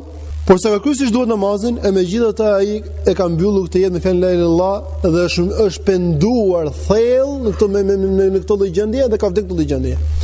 Edhe shembull për këtë, për ta kuptuar më qartë, është shembulli i atij personi që ka vrarë 100 veta. Ky person vrau 100 veta, është përmendur në hadith që i vrau 99, pastaj vrau edhe 100, pastaj pyeti a ka pendim për mua dhe i thanë shkon në filan fshat. Edhe niset rrugës vdes. Ço vdes. Çfarë punë mirë kishte bërë ky? Pamjen e jashtme ky s'ka bërë si punë mirë. As edhe punë të mirë. Shkojnë me lajket, shikoj dhe me lajket nuk po ndanin dot, llogarit dhe me lajket s'po ndanin dot ç'është ti ç'të bën me to. Llogarit, subhanallahu, sa problematike ç'është e ti. Erdhë me lajket e dënimit, thon, ky na takon ne sepse ky nuk ka bërë punë mira kurr. Kupton? Kurse erdhë me lajket e mëshirës, thon, ky na takon ne sepse ky ka ardhi penduar. Qartë? Edhe dërgon Allahu i madhuar te një melek që i thot, masni tokën. Pranë cilës tokë më afër, ai asaj takon. Çfarë thon me lekët dënimit, nuk ka bërë punë mira kurr. Mirë, ky punë mirë nuk pas ka bërë. Ky person punë mirë nuk pas ka bërë. E megjithatë, ky domethënë do ta marrin shpirtin e tij me lekët e mëshirës. Kështu thot hadith. Atëherë, a mund të themi që ky person mund të jetë një për atyre raste të cilët ka 99 regjistra me gjunafe, edhe pastaj ka thënë me sinqeritet të lloj fjale, edhe shpëton? E kuptuat idenë? Kjo tregon domosdoshmë që ky lloj hadithi nuk ka lidhje fare me temën. Prandaj ky ose flet për një rast të veçantë si rasti i tij që ka vrarë 100 veta, ose flet për një person i cili fal namaz, por ai ka thënë atë me sinqeritet dhe mbas saj nuk ka bërë më gjunafe. Edhe mbas saj ka qelluar që ka vdek. Edhe do të tregoj shembull e dy persona që ta keni më të qartë të çeta mbyllim njëri mirë të hadith. Dy persona. Të dy kanë regjistra me gjunafe, 99 me 99. Njëri prej tyre mbasi bëri 99 regjistra me gjunafe, tha la ilaha illallah muhammedur rasulullah, i penduar. U pendu tek Allahu. Mbas pak erdhi vdekja, vdiq në gjendje. Kurse i dyti kishte 99 regjistra, mirë po jo në fund, prandaj nga mezi e tha la ilaha illallah dhe mbas ai bëri pjesën tjetër të gjunafeve të tij. A janë njësoj tek Allahu i madhëruar kur vdesin të dy? Njësoj janë? Mirë, fjala la ilaha illallah i bë këtë dobi ti që e mbyll me la ilaha illallah, po ti pse nuk i bën dobi? Pse i tjetri hyn në xhenem mbasi ka thënë të fjalë, sepse ai mbas kësaj pune të mirë ka zhytur gjunafe të tjera dhe ka përzier fjalën la ilaha illallah me gjunafe të tjera. Prandaj kjo fjalë nuk i bën dobi çdo lloj njeriu dhe çdo lloj momenti, po ka kushtet e veta. Prandaj nuk duhet keq kuptuar, që këtu nuk flitet, domethënë për atë që pretendohet, por ky është kuptimi i vërtet. Hadithi i dytë që është përmendur është hadithi i atij personi që nuk ka bërë punë mira kurrë, dhe unë lexova hadithin mësimin e kaluar. Kështu që unë nuk jam duke përmendur se shumë i gjatë, por do të tregoj vetëm tek atë pjesën ku është marrë si argument nga ata të cilët thonë që lënsi namazit nuk është mosbesimtar. Thotë, domethënë kanë thënë ata kështu. Në hadith përmendet fillim fare që do dalë nga xhehenemi një person që ka në zemrën e tij sa një dinar për imani ose për hajri. Kështu thuhet. Pastaj do nxjerr Allahu i madhuar nga xhehenemi ata persona të cilët kanë në zemrën e tyre sa gjysmë dinari për hajri ose për imani. Pastaj do nxjerr ata që kanë në zemrën e tyre një thërmi hajri ose imani. Pastaj do thonë me lajket, Zoti jon nuk kemi lënë në të hajër. S'kemi lënë xhenem dikë që mund ketë hajër në të. Kështu thonë me lajket. Pastaj thot Allahu i madhuar, ndërmjetësuan me lajket, ndërmjetësuan profetët, ndërmjetësuan besimtarët dhe nuk kanë ngelur vetëm se më i mëshirshmi. Edhe ai nxjerr nga xhehenemi atëherë popull ose njerëz të cilët nuk kanë vepruar ose nuk kanë punuar hajër kurr. Kështu thot hadith. Thot nuk kanë punuar punë të mira kurr. Po ta shikosh me mendje, në hadith thuhet për të parët kanë në zemrën e tyre sa iman, sa një dinar. I dyti sa iman kanë, sa gjysmë dinari. I treti sa një thërmi iman. I katërti, kush janë këta, nuk ka hajër. Domethënë kur flet për imanin, një dinar, gjysmë dinar iman, një thërmi iman, pastaj mos t'u çejbi, që s'ka iman fare. Domethënë në pamjen e jashtme, kanë thënë dietarët që në pamjen e jashtme, nëse do ta marrim në mënyrë sipërfaqësore këtë lloj hadithi, çfarë kuptohet për ti? Kuptohet për ti ose si kuptu gubrat e humbura, që nga xhenemi do dalin njerëz të cilët janë besimtar fare, por janë qafira. E kuptuat atë gradualitetin si ka ardhur? Do nxjerr nga xhenemi ata të cilët kanë në zemrën e tyre një dinar iman. Pastaj ata që kanë gjysmë dinar, pastaj ata që kanë një thërmi, pastaj ata në të cilët nuk ka hajrin ta. Domthon pa më jashtme, si profesor kuptohet që do dalin në xhenem njerëz pas iman fare në zemër. Kjo është kuptimi i jashtëm. Dhe ne themi, ky lloj kuptimi normalisht ky bien kundërshtimin e xhmaun umetit islam, i cili thotë që nga xhehenemi nuk dalin ata të cilët janë mosbesimtarë. Kështu që nëse do ta marrim hadithin kështu si profesore, ky i bitet argument për ata të cilët thonë nga xhehenemi dalin edhe qafirat, jo ata të cilët kanë iman vetëm në zemër. Dhe pa më jashtme, këtu tregohet, këtu tregohet që ata të fundit fare s'pasan iman hiç as në zemër as për jashtë, sepse fillon radhit imanin, një dinar, gjysmë dinari, një thërmi, hiç. Qartë? Kjo është pikë e parë. Mirë po, domethënë kanë thënë dietarë, tregon këtu për shembull, kanë treguar Ibn Hoxhë, dietar një prej imamëve të Ehlis Xhamatit, thotë dihet në formë të sigurt. Më e di çdo dietar që e njeh Islamin, se profeti sallallahu alaihi wasallam me anë të këtyre haditheve, në të cilët thuhet kush thot la ilaha illallah, thot ose shton fjalën la ilaha illallah Muhammedur Rasulullah, dhe nuk beson në një prej profetëve, ose nuk beson në librin e Allahut, ose nuk beson xhenetin, ose nuk beson xhenemin, ose nuk beson llogarinë me radh, thot nuk asnjë prej tyre nuk e kupton për kësaj që ky quhet besimtar. Këto Ibn Hoxhë. Por murxhiet e kanë lejuar argumentimin në këtë lloj forme me këto argumente, duke e marrë në mënyrë si profesore. Kështu që po ta marrësh në mënyrë si profesore, ky lloj hadithi i bi që nga xhenemi dil ka njerëz që s'pasan punon punë mirë. Ta çfarë thon? Këto argumente kanë marrë gjithashtu, këto lloj hadithe kanë marrë për argument xehmijet. Xehmijet janë një grup i humbur për të cilët kanë gjykuar shumë për dietarë që ata ndan nga Islami fare. Ata çfarë thon? Imani është vetëm njohja e zemrës. Po e njoft të Zotin me zemër që ka i Zot, quhesh besimtar. Kjo është akide xehmive. I parë ty Xehmi ibn Safuani. Edhe për të kanë gjykuar dietarë që ishin dalë nga feja islame. Këta thoshin, imani është vetëm jo me zemër, vetëm ta njohësh Zotin, edhe po nuk e deshe, edhe po nuk e patë frikë, edhe po nuk patë sinqeritet, vetëm ndiq që ka i Zot. Po ti që ka i Zot, ti quhesh besimtar për këtë. Edhe ky lloj hadithi, në hadith çfarë thuhet, nuk kanë punuar punë mirë kurrë. Dhe fjalë punë përfshin dy punë. Punë të gjymtyrë, punë të zemrës. Qartë? Sepse imani tek suneti përbohet nga fjalët dhe nga vepra. Fjalët e gojës dhe të zemrës, edhe punët e zemrës dhe të gjymtyrëve. Kështu që kur thon hadith, nuk ka punë mira, nuk ka as punë zemre, as punë gjymtyre. Kështu duket pa menjashme hadithi. Kështu duket pa menjashme. Qartë? Atëherë i bie që fjalët e xehmive ti të saktë sipas këtij hadithi. Po ta marrësh në mënyrë si përfaqësore. Për këtë arsye themi që ky është kuptimi i gabuar. Ky është kuptimi i gabuar. Prandaj ata të cilët argumentojnë me këtë lloj hadithi, thonë që në hadith thuhet nuk ka punuar punë mira, domethënë ndër tjerë s'ka fal namaz. I themi në hadith nuk ka punuar punë mira dhe këtu hyn dhe punë të zemrës.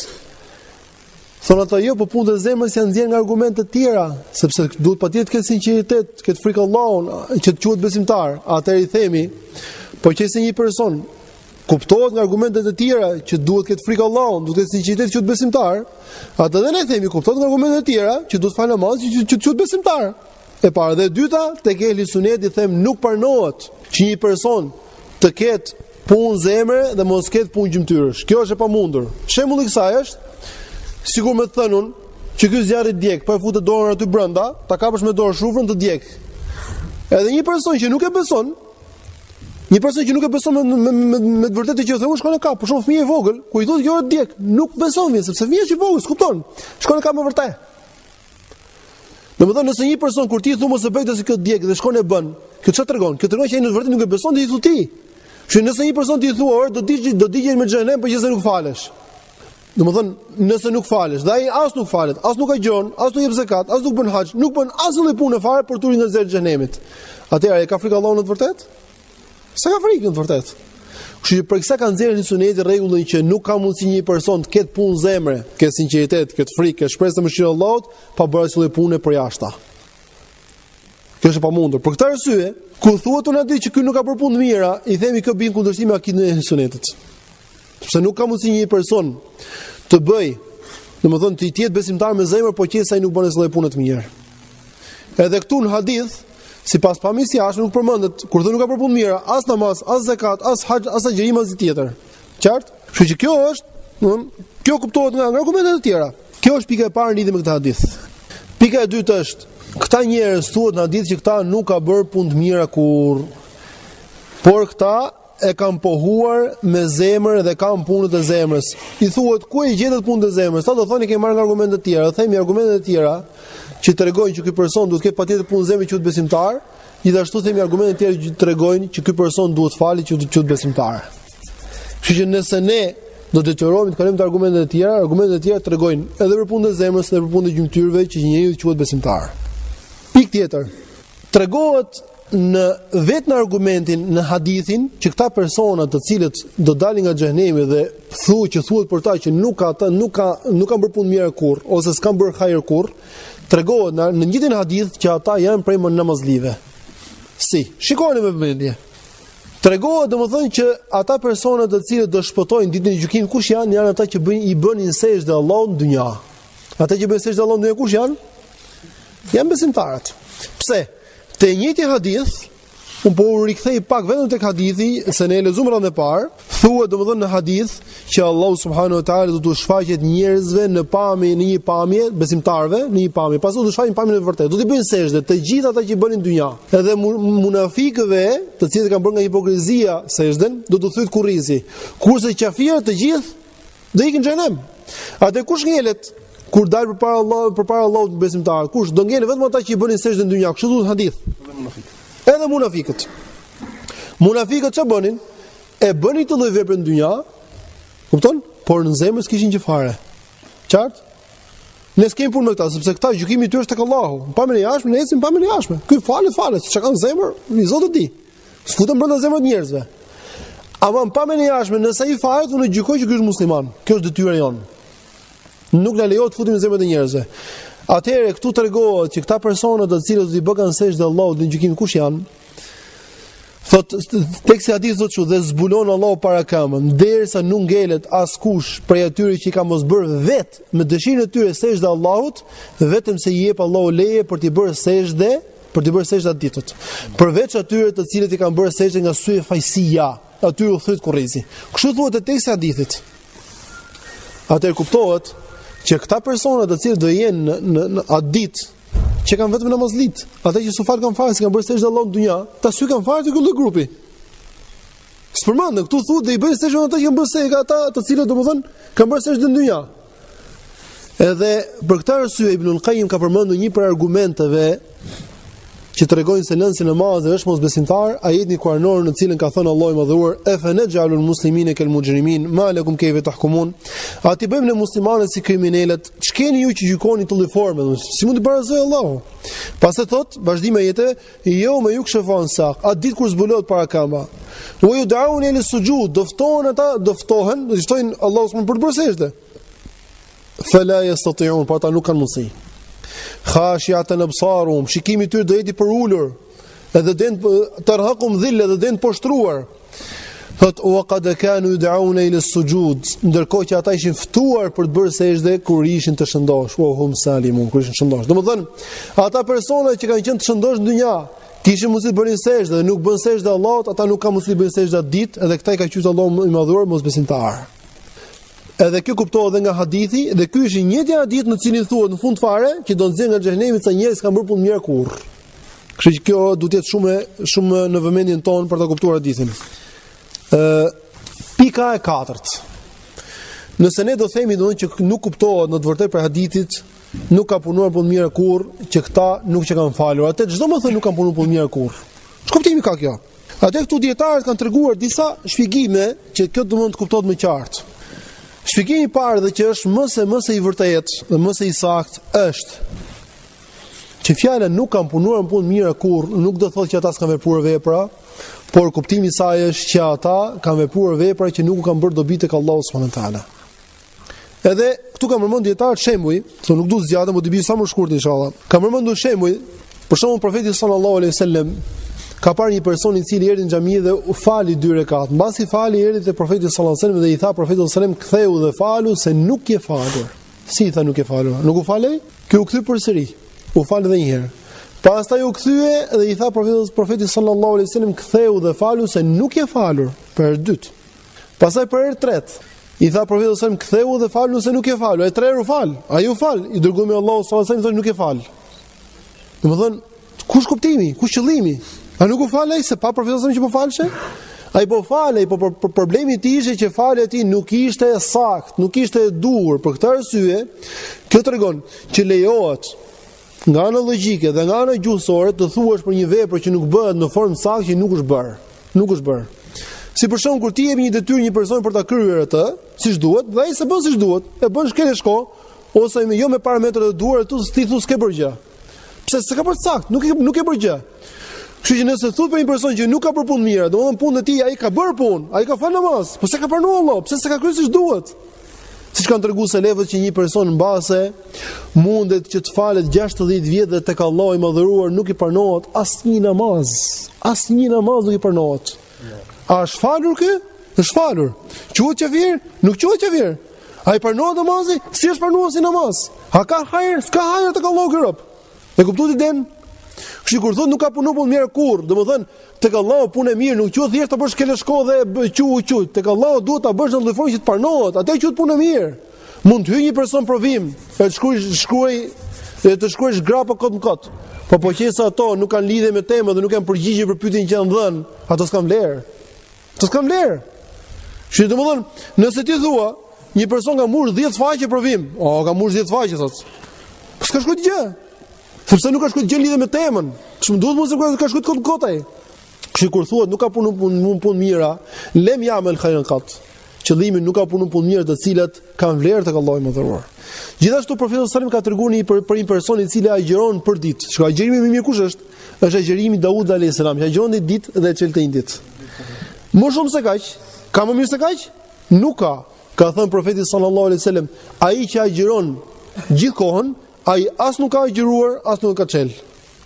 Si nuk ka agjeruar? E pa agjeruar për ditë. Si thot profeti sallallahu alajhi wasallam nuk ka agjeruar?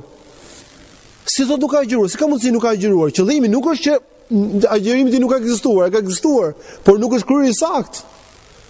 Nuk është kryer i saktë, prandaj dhe thuhet si nuk ekziston fare. Kjo lloj metode përdoret në gjuhën arabe dhe në gjuhën shqipe përdoret. Kur dikush nuk e bën siç duhet një vepër, thuhet se ke bërë hiç. Për mua se ke bërë fare. S'pranohet. Kjo është ideja, prandaj kur thonë aty nuk ka bërë punë mirë, domthonë nuk u pranohet të punë tek Allahu subhanahu wa taala, prandaj s'ka vlerë fare punë tek Allahu subhanahu wa taala. Se ka bërë shkëtë shko. Gjithashtu dietarët kanë treguar domethënë që këta persona të cilët domethënë nuk kanë bërë punë të mira kurrë, mund të jenë për një grup i njerëzish të cilët kanë falë namaz, kanë dhënë zakat, kanë bërë haxh me radh, por shpërblimet e tyre kanë ikur nga padrejtitë e tjerëve. Ka treguar profeti sallallahu alajhi wasallam, do të tregoj dy hadithe. Hadithi i parë, ka treguar profeti sallallahu alajhi wasallam një person, thotë vjen në ditën e gjykimit një person i cili quhet muflis. Ka thënë muflisi nga ummeti kush është? Është një person që vjen ditën e gjykimit me sevape samalet. Shumë me sevape samalet. Mirë po, i ka ngrënë mishin këtij. Ka sharë këtë. Ka ofenduar këtë. I ka marrë pasurinë këtij. Ka rrahur këtë. Edhe i merr ky nga sevapet e tij, ky nga sevapet e tij, ky nga sevapet e tij, derisa kur t'ia marrin gjithë sevapet, i hedhin gjunafet e tij të tyre edhe hudhen në xhenem. Këti ngelen sevape? Ngelen sevape? E vetmja gjë që ngelet ti kush është vetëm fjala la ilaha illallah, vetëm këtë nuk e ndajnë njerëzit, nuk i merret këtë, se po të merret kjo i biti kafir. Ne po ishte kafir musliman. Që vetëm kjo është i vetmi sevap që ngelet atij, fjala la ilaha illallah. Atër pas kanë umetin islam që kanë thënë la ilaha illallah nuk kanë bërë punë mira. Pse? Ai ka bërë punë mira, por ato s'kan vlerë tek Allahu subhanahu wa taala. Nuk kanë vlerë tek Allahu i mëdhëruar për arsye, ato nuk kanë vlerë tek Allahu subhanahu wa taala për arsye sepse ai ka bërë ato punë të këqija, të cilat janë bërë shkak që sevapet e tij të avullojnë. Prandaj ky person hyn në xhenem dhe ky nuk ka asnjë lloj sevapi. Nëse thuhet për të person që ky sa bë punë mira, është saktë. Është saktë. Sepse ky vetë është bërë shkaktar me punën e tij të keq, të fshit mirët e veta. Për këtë arsye thuhet për të që ky është musliman, ka bërë punë mira, e megjithatë ky s'ka bërë asnjë punë mirë. Pse? Se punët e tij nuk kanë vlerë. E qartë? Lloji i dytë. Hadithi i dytë ka treguar profeti sallallahu alajhi wasallam që do vinë nga ummeti një person ditën e gjykimit me sevape samalet dhe ja bën Allahu i madhuar sevapet e tij pluhur. Thot ky është ai person i cili kur veçohet me kufijtë e Allahut ai i shkel ato. Domthon para njerëzve ai duket burr i mirë, i devotshëm, zbaton urdhrat e Allahut, kur është në vetmi bën ato harame që si bën sot njerëzve. Këti ja fshin Allahu sevapet fare. Po është musliman po punën si ka bërë për Allahut, ti ka bërë për mos u duk i keq para njerëzve, për këtë arsye Allahu i madh ja fshin. Nëse thotë për të person që ky s'ka asnjë sevapi, nuk ka punë mirë kurr. E vërtet, s'ka punë mirë kurr. Ky është rast konkret. Atë kur thuhet në hadith që nuk ka punë mira, kjo është shumë e rëndësishme. A është qëllimi këtu që ky person as nuk është fal, as nuk ka agjëruar, apo qëllimi është që ky person ka bërë ato lloj punës të cilat s'kan vlerë tek Allahu i madhëruar? E para nuk është saktë. Pse? Se po qesën e do themi që ky qoftë musliman, pa bërë asnjë lloj vepre, kjo bën kundërshtim me dy ixhmaut me Islam. Me ixhmaun e parë, i cili thotë që tek ehli sunet dhe xhamati nuk ka iman pa punë, dhe me ixhmaun e dytë që kanë rënë dakord të gjithë selefët që nuk ka iman pa namaz. Kështu që ky person automatikisht është për atyre që janë fal. Ky është një argument. Argument tjetër që tregon që ky person është për atyre që janë falur është që në hadith tregohet, në të njëjtin hadith, në tekste të ndryshme që transmetohen me transmetime të ndryshme tek Buhariu, tregohet që ky person, domethënë që ata personi që dalin nga xhenemi i njohin me lajket nga shenjat e sejdës. I njohin me lajket nga shenjat e sejdës. Dhe thot pastaj çfarë duhet hadith? Te Buhariu thuhet, edhe personi i fundit për këtyre që nxirren nga xhenemi, që dalin nga xhenemi, për të cilët thot hadith që i njohin me lajket nga shenjat e sejdës, është një person i cili kur e nxjerr Allah nga xhenemi, e nxjerr nga xhenemi, por fytyra e tij rrihet drejtuar nga xhenemi. Dhe thot, o Allah, ma kthe fytyrën time nga xheneti. E pastaj tregon hadithin në fund fare që futet në xhenet dhe i thot ti ke 10 fishin e një mbretit dunjas. E rëndësishme thotë Buhariu, ka transmetuar tjerë, në këtë hadith thot ky është personi i fundit që del nga xhenemi. Ndërkohë që ky është me ata për cilët thuhet që këta njerëz që dalin nga xhenemi i njohin me lajke nga shenjat e sejdës. Sepse shenjat e sejdës nuk i ha xhenemi, ka bërë Allahu haram që ti haj shenjat e sejdës. Kjo tregon që ky person është për atyre personat të cilët kanë falur namaz. Qartë, nga një hadith. Prandaj vëllezër, vallahi shumë e domosdoshme që njeriu nëse dëshiron ta kuptojë fenë siç duhet, merr argumente me radhë të gjitha, bashkoj të gjitha, madje ka raste nga një njëjti argument mund ta kuptosh drejt të vërtetën, pa kalu të tjerat akoma. Kupton? Edhe bashkoj të gjitha argumentet, edhe atë ke për të kuptuar se si është e vërteta. Domethënë kjo është shkurtimisht, domethënë ato përgjigje që kanë dhënë dietarët, se nuk kanë folur shumë gjatë në lidhje me këtë, domethënë me këtë hadith. Kjo është shkurtimisht lidhje për përgjigjen e dietarëve në këtë hadith. Kështu që në hadith nuk kuptohet që ta s'ka mësim fal, por qëllimi është të gjithë ide që treguam. Kalojmë tek argumenti, me sa duket do të jetë argumenti i tretë. Argumenti i tretë shkurtimisht po e përmend se është i shkurtër fatikisht, nuk është i gjatë. Është hadithi i Abu Hurairës se profeti sallallahu alajhi wasallam ka thënë. Ka thënë një person i cili nuk ka vepruar punë të mira kurr. Në një transmetim thotë nuk ka punuar punë të mira kurr përveç tauhidit. Kur të vdesi, digjeni edhe trupin e tij, pluhurin e trupit të tij merren dhe hidhen në gjysmën det, gjysmën tokë, se pash Allah nëse Allah ka mundësi ta ringjallë, do ta ndëshkojë atë me një ndëshkim me cilin s'ka ndëshkuar askënd ndër botrat. Dhe Allah urdhëron detin që ta nxjerrë, edhe urdhëron tokën ta nxjerrë, më pas i thot pse e bëre këtë gjë, thotë e bëre nga frika jote o Allah. Dhe Allah subhanahu wa taala thot e fal. Të kam fal, dhe e fal Allahu më dhur. Transmeton Buhariu dhe Muslimi. Në transmetim Buhariut thuhet që një person i kishte bërë shumë gjunafe dhe kur erdhi vdekja i tha fëmijëve të vet, kur të vdes, më digjni, më bëni pluhur dhe më hidhni mua në erë që të marr era, se nëse më dënon Allahu ka për më dënuar me një dënim që s'ka dënuar askënd përpara meje. Edhe e vepruan, edhe urdhëroi Allahu tokën dhe e bashkoi me radhë. I tha të njëjtën gjë, pastaj transmeton në një transmetim tjetër thuhet, ka qenë një person, e këtë transmeton Imam Ahmedi, ka qenë një person për atyre që kanë qenë përpara jush, për umeteve të mëparshme, domethënë, që nuk ka vepruar punë mira kurrë, thotë, përveç tauhidit. Dhe kur i vjen vdekja, thotë këtë që treguam. Atë përgjigja, don kur thotë përveç tauhidit, ta thon përderisa përveç tauhidit nuk pas ky person, atë kjo tregon që ky domethënë ka thënë la ilaha illallah, edhe s'ka fal fare më radh. Edhe ka shpëtuar. Përgjigja është e para gjë njëherë, ky hadith flet për një person i cili ka ekzistuar në një prej umeteve të mëparshëm para umetit islam, kështu që nuk mund të argumentohesh me një vepër që ka bërë një person nga umeti i mëparshëm, e thuash që përdesa ata kanë shpëtuar pa namaz, që tregon që këta shpëtojnë pa namaz. Ai është sheria tjetër, kjo sheria tjetër. Kjo është e para. E dyta. Në hadith thuhet që ky person nuk kishte asnjë punë të mirë. Pyetje. Frika nga Allahu është punë e mirë apo është punë e mirë? Punë e mirë. Këtu në hadith tregohet që ky thotë e bëra këtë gjë Allah nga frika prej teje. Edhe prandaj Allah nga frika ti e fal. Kjo tregon atë që megjithëse u tha që ky nuk pas apo punë mira, e pas ai të mirë që ka frikë nga Allahu subhanahu wa taala. E dyta, e treta, thotë përveç tauhidit. Përveç tauhidit. Thot hadith nuk ka bërë punë mirë përveç tauhidit. Këta thonë, përdesa nuk ka bërë punë mirë përveç tauhidit, kjo tregon që ai s'është falur fare. Mirë, këtu është problemi këtyre njerëzve, sepse këta mendojnë se tauhidi është thjesht vetëm një fjalë goje, që të cilën po e tha njeriu, le të bëj çfarë dojë, sa atëherë ai është shpëtuar. Ka thënë Muhammed ibn AbduRrahim, nuk ka kontradikt në mes umetit islam se tauhidi duhet të jetë patjetër me zemër, domthonë ta njohë njeriu, duhet ta shprehë me gojë, edhe duhet ta veprojë me gjymtyr. Nëse ai mungon një prej këtyre, ai nuk quhet musliman. Këtë ka përmend Muhammed ibn AbduRrahim. Nëse mungon një prej këtyre tre, nuk quhet musliman. Domethënë, tauhidi njeriu nuk quhet tauhid.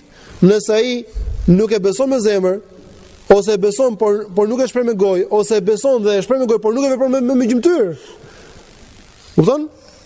Që tauhidi në të vërtetë, që quhet tauhid, duhet që njëri të ketë domosdoshmë vepra të mira. Por problemi është nuk ka vepruar punë të mira kurrë. Është njësoj siç tregom te hadithi më sipër. Prandaj hadithi nuk flet domthonë për atë që mendojnë ata, por është kuptimi i tij siç e treguam në bazë fjalës që kanë treguar dietarët. Edhe kur thotë përveç tauhidit, kjo tregon domthonë që tauhidi domthonë është vepra e mirë, është tauhidi vetëm vepra e mirë në të vërtetë. Edhe tauhidi është me fjalë dhe me vepra, edhe vetëm me fjalë. Tregohet që Imam Maliku ka qenë ulur me shokët e tij duke mësuar dije edhe u thirrë Zani. Dhe ata u ngritën shpejt për mbledhur librat. Edhe i tha Imam Maliku nxënësve të tij avashtot se kjo, domethënë ajo në cilën ju do shkoni nuk është më e mirë se ajo në cilën ju jeni. Domethënë në të vërtetë dija, un kam parë disa dietarë domethënë në mësimet e tyre, sa mbaroni fare fillon direkt mësimin, edhe nuk priset të faleshin sunetet, për arsye se thoshte për mua dija është më e vlefshme se sunetet e akşamit. Edhe çdo minutë që ne e kalojmë duke mësuar dije, kjo është domethënë është më e rëndësishme tek Allahu subhanahu wa taala se sa dy sunetet të cilat domethënë mund të fal për vete, kurse dija është mund të hap dritën për shikuar të vërtetën. Gjithashtu themi edhe që te hadithi që thotë nuk ka punuar punë mirë përveç tauhidit, nuk tregon në formë të qartë që në të nuk ka punë, dhe arsyeja është që tregojmë që tauhidi është me vepra, është dhe me fjalë dhe me zemër gjithashtu. Argumenti i katërt është argumenti i Hudhaifës, hadithi i Hudhaifës ibn Yamanit, i cili ka thënë profeti sallallahu alaihi wasallam, do zhduket Islami. Do shkrihet Islami, thotë si shkrihet rroba. Fillon dhe vjetërohet rroba derisa zhduket fare. Ajsa nuk do ta dinë njerëzit ç'është agjërimi, nuk do ta dinë thotë ç'është agjërimi, ç'është namazi, ç'është haxhi, ç'është sadakaja. Dhe thot në hadith, vazhdon hadithut, edhe do largohet libri i Allahut për një natë, do ngrihet lart libri i Allahut për një natë. Ajsa nuk do ngelet në tokë asnjë jetë, edhe do ngelen disa grupe njerëzish, pleq edhe plaka, të cilët thonë ne kemi arritur prindrit tan që thoshin la ilaha illallah, dhe ne e themi atë. Dhe i thot cile, ai tabiini që i thot Hudhaifës, e çfarë do bie u bën fjala la ilaha illallah atyre kur ata nuk dinë, ç'është nuk dinë, ç'është namazi, ç'është agjërimi, ç'është haxhi, ç'është sadakaja. Edhe Hudhaifja nuk i dha rëndësi. Pastaj ky e përsëri pyetën 3 herë dhe i tha Hudhaifja në herën e tretë, do t'i shpëtoj ata nga zjarri i xhenemit. Hadithin transmetojmë në Namazit, hadithi është i saktë. Kanë thënë ata të cilët domethënë që nëse namazi nuk është mosbesimtar, thonë ja këtu tregojnë që këta s'faleshin dhe quhen musliman, edhe pse nuk faleshin. Përgjigjja është, ky lloj hadithi nuk ka lidhje fare me temën tonë. Pse? Tema jon flet për një person i cili e di që namazi është detyrë, edhe me përtatësi e lë namazin. Ndërsa nëse një person nuk e di që namazi është detyrë, ne nuk gjykojmë për të që ai është kafir derisa të mësohet gjykimi që ka namazi në Islam. Derisa të mësohet. Që nuk është e lejuar që ne të gjykojmë për një person që është kafir nëse ai nuk e di që namazi është detyrë. Dhe këtu thuhet që ata nuk e dinë. Domethënë këtu flitet për rastin kur ata nuk e dinë dhe ne bim dakord. Themi është vërtet. Kjo dihet, kjo është e njohur në Islam që nëse një person nuk e di që namazi është detyrë, nuk quhet kafir, derisa ta mësoj. Ne flasim për personin i cili e di që është detyrë edhe me përtatësi e namazin. Ky del nga feja. Kështu që ky hadith është jashtë temës fare, nuk ka lidhje fare me temën dhe këtë lloj gjë ka treguar Sheikh Uthaymin te grupi i 4 i hadithit i argumenteve të atyre që thonë se namazi nuk është i dal nga feja, edhe ka treguar që ky lloj argumenti që kanë përmendur ata nuk ka lidhje me temën fare, përkundër ky argument flet për rastin kur njeriu është i paditur dhe i paditur justifikohet kur ai nuk ka mundësi ta mësojë të vërtetën. Dhe argumenti 5, dhe ky është një argument më i çuditshëm që kam përmendur, është hadithi Muadhit, në të cilin tregohet që profeti sallallahu alajhi wasallam e dërgoi Muadhin në Yemen. Dhe i tha: "Ti do vishte një popull që janë ehli kitab. Edhe kur të vishte ta ftoi ata që dëshmojnë se nuk ka të adhuruar tjetër përveç Allahut dhe Muhamedit sallallahu alaihi wasallam është rob dhe i dërguar i tij. Nëse ata të binden, atëherë thotë pranoj atë gjë aty dhe tregoj që Allahu ka bërë atyre detyrë 5 namazën në ditë natë. Nëse të binden, atë tregoj që Allahu ka bërë detyrë sadakan, zakatin, që u merret pasanikëve dhe kthehet tek fukarint. Kanë thënë këta të cilët e marrin si argument thonë, në hadith tregohet që ky person hyn në Islam me fjalën la ilaha illallah. Edhe mbasi tha la ilaha illallah është në Islam. A është në Islam? Thonë po. Atëherë ky person u quka musliman dhe pse nuk falet. Kjo tregon që lënia e namazit nuk e nxjerr një nga feja përderisa ky hyn në Islam vetëm me la ilaha illallah dhe domethënë nuk është falur. Kështu thon këta. Ky lloj argumentimi, kanë thënë dietarët, është i çuditshëm si punë argumentimit të atyre adhuruesve të varreve, të cilët thonë një person e thot la ilaha illallah, edhe sikur ta adhurojë varret, ai nuk del nga feja. Dhe kjo është problematik shumë e madhe që e përdorin shumë njerëz të lloj argumentimi të tillë, që marrin një pjesë argumente dhe harrojnë argumente të tjera. Ata të cilët adhurojnë varret, çfarë thon? Pse i quhen ti kafira ata që adhurojnë varret? A thon la ilaha illallah? Thotë po, thot la ilaha illallah. Po mirë, thotë që la ilaha illallah është musliman, po është musliman. Po mirë, pse nxjerr nga feja? Themi nxjerr nga feja sepse fjala la ilaha illallah është vërtet që e fut njeriu në fe. Po kjo nuk do të thotë që ajo e mban atë në fe përderisa, domethënë edhe sikur të bëjë çfarë do që të bëj. Përkundazi, ajo fjalë bën dobi njeriu dhe i hyn fe, edhe pastaj qëndron në fe nëse i përmbahet kushteve të saj. Ndërsa nëse ai nuk i përmbahet kushteve të saj, nuk qëndron në fe. Dhe shembull till në fenë islame ka sa të duash. Shembull ka sa të duash. Shembull tregon një rast konkret të çështjes së martesës. Me çfarë arrin njeriu të martohet? Njeriu arrin të martohet duke marrë pëlqimin e vajzës, edhe duke marrë pëlqimin e babait të saj. Një pjesë e dietarëve thonë duhet të jenë dy dëshmitar. Dakor? Vjen një person tash, edhe ky e bën këtë, martohet me gruan, mbasi martohet, kalon një muaj, i thot gruas vet 3 herë, je ndar. Pastaj kalon një farë tjetër, thotë je ndar. Pastaj kalon tjetër, thotë je ndar, 3 herë ndan. E ndau gruan. Pastaj e marr gruan prapë grut vetën. I thotë shkoni ja, thotë më jep gozën se ndau, thotë jo, a ka marr mak martesën? Është gruaja ime. E ka marr maktun. A ka lejuar Allah që po martohemi gruan dhe marr mak martesë, është akti i saktë, po i saktë. Po pse më merr gruan ti motor? Kjo është problematika sepse ata nuk kanë kuptuar domethënë që kur ti martohesh, kjo nuk do thotë që ti nuk shfuqizohesh kjo martesë kurrë. Domethënë qëllimi që ti u martove, vërtet u martove, po kjo martesë ka kusht që të filloj dhe ka kushte që të vazhdoj. Ti domethënë kuptove vetëm kushtin e fillimit, po harrove kushtin e vazhdimësisë. E njëjta gjë është Islami. Islami ka kusht që ju të hynte, po ka kusht për të vazhduar pastaj mbrapa. Se vërtet një hyn ve, por ka ca kushte tjetër për të vazhduar Islamin, se nëse një person hyn fe, pastaj nuk i plotson kushtet për ta vazhduar Islamin, del nga feja. Prandaj edhe kanë rënë dakord gjithë sahabët që ata persona të cilët nuk dhanë zakatin, mbas vdekjes profetit sallallahu alajhi wasallam dolën nga feja.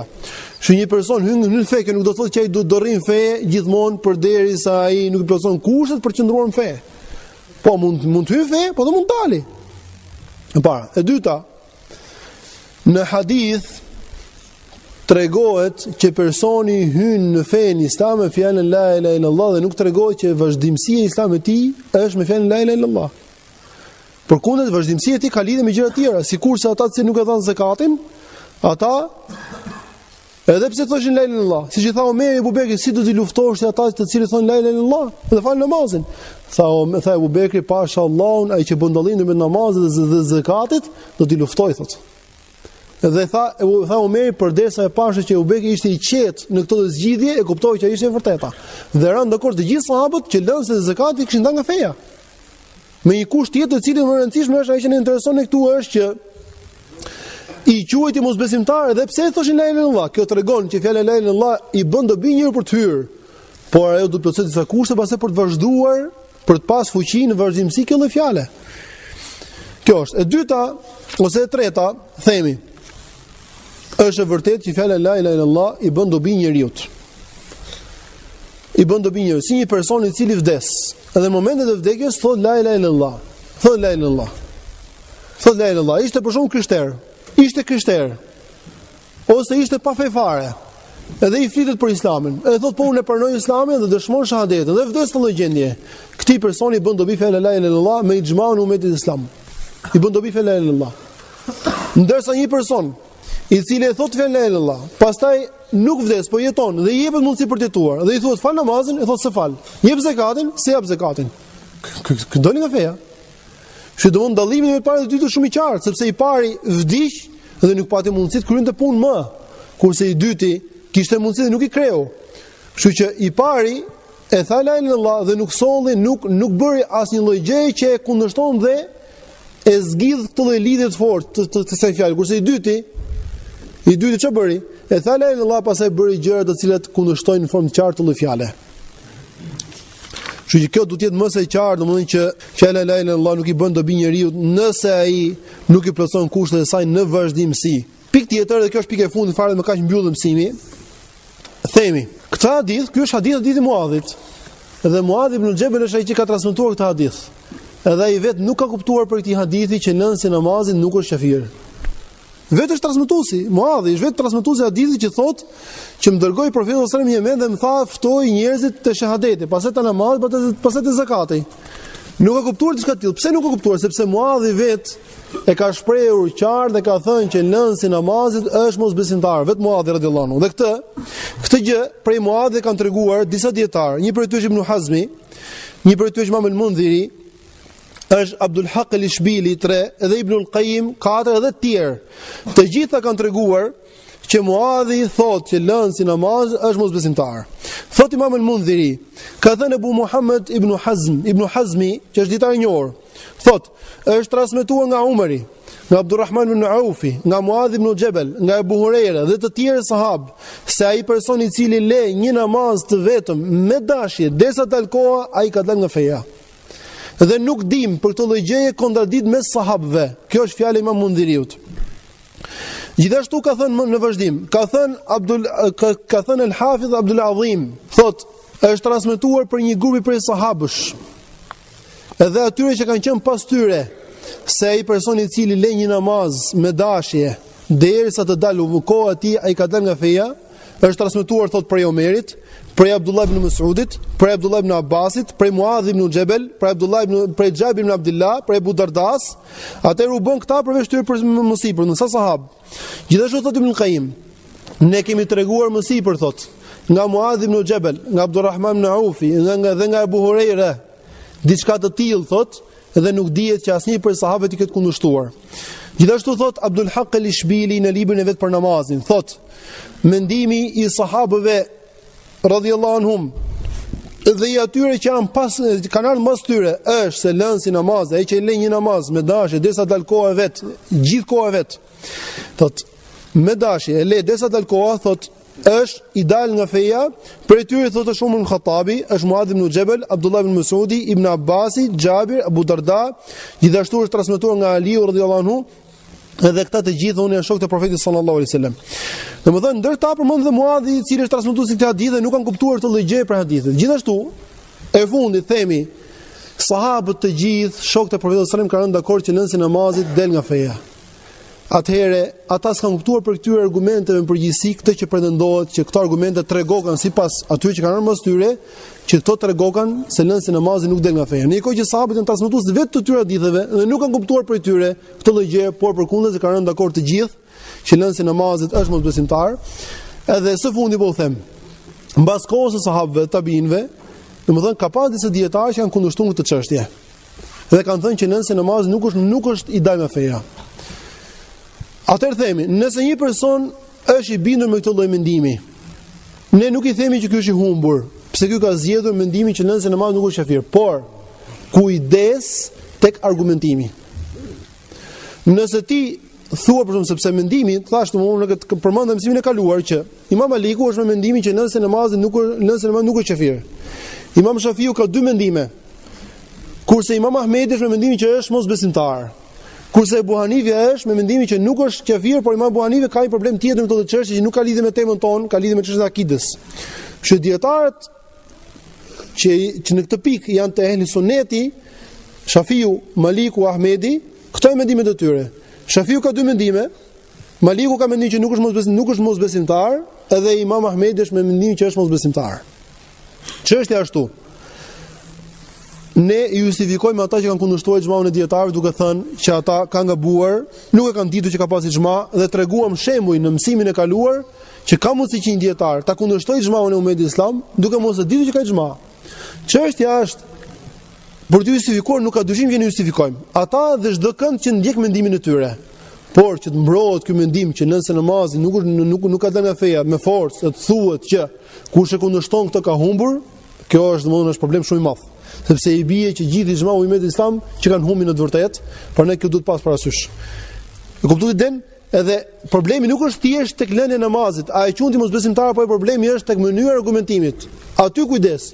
Po qëse ti argumentohesh me gjithë argumentet, siç argumentojnë murxhiet për çështën e punëve, që ka besim pas një lloj pune, atëherë është problem. Nëse argumentojmë me argumente të tjera, atëherë kjo është çështje kontradiktore, që domethënë dietarët më pas kanë pas dy mendime, edhe pse sahabët kanë rënë dakord, edhe them që mendimi i saktë në çështje është që nëse namazit del nga feja, sepse ky është xhmau i umetit islam,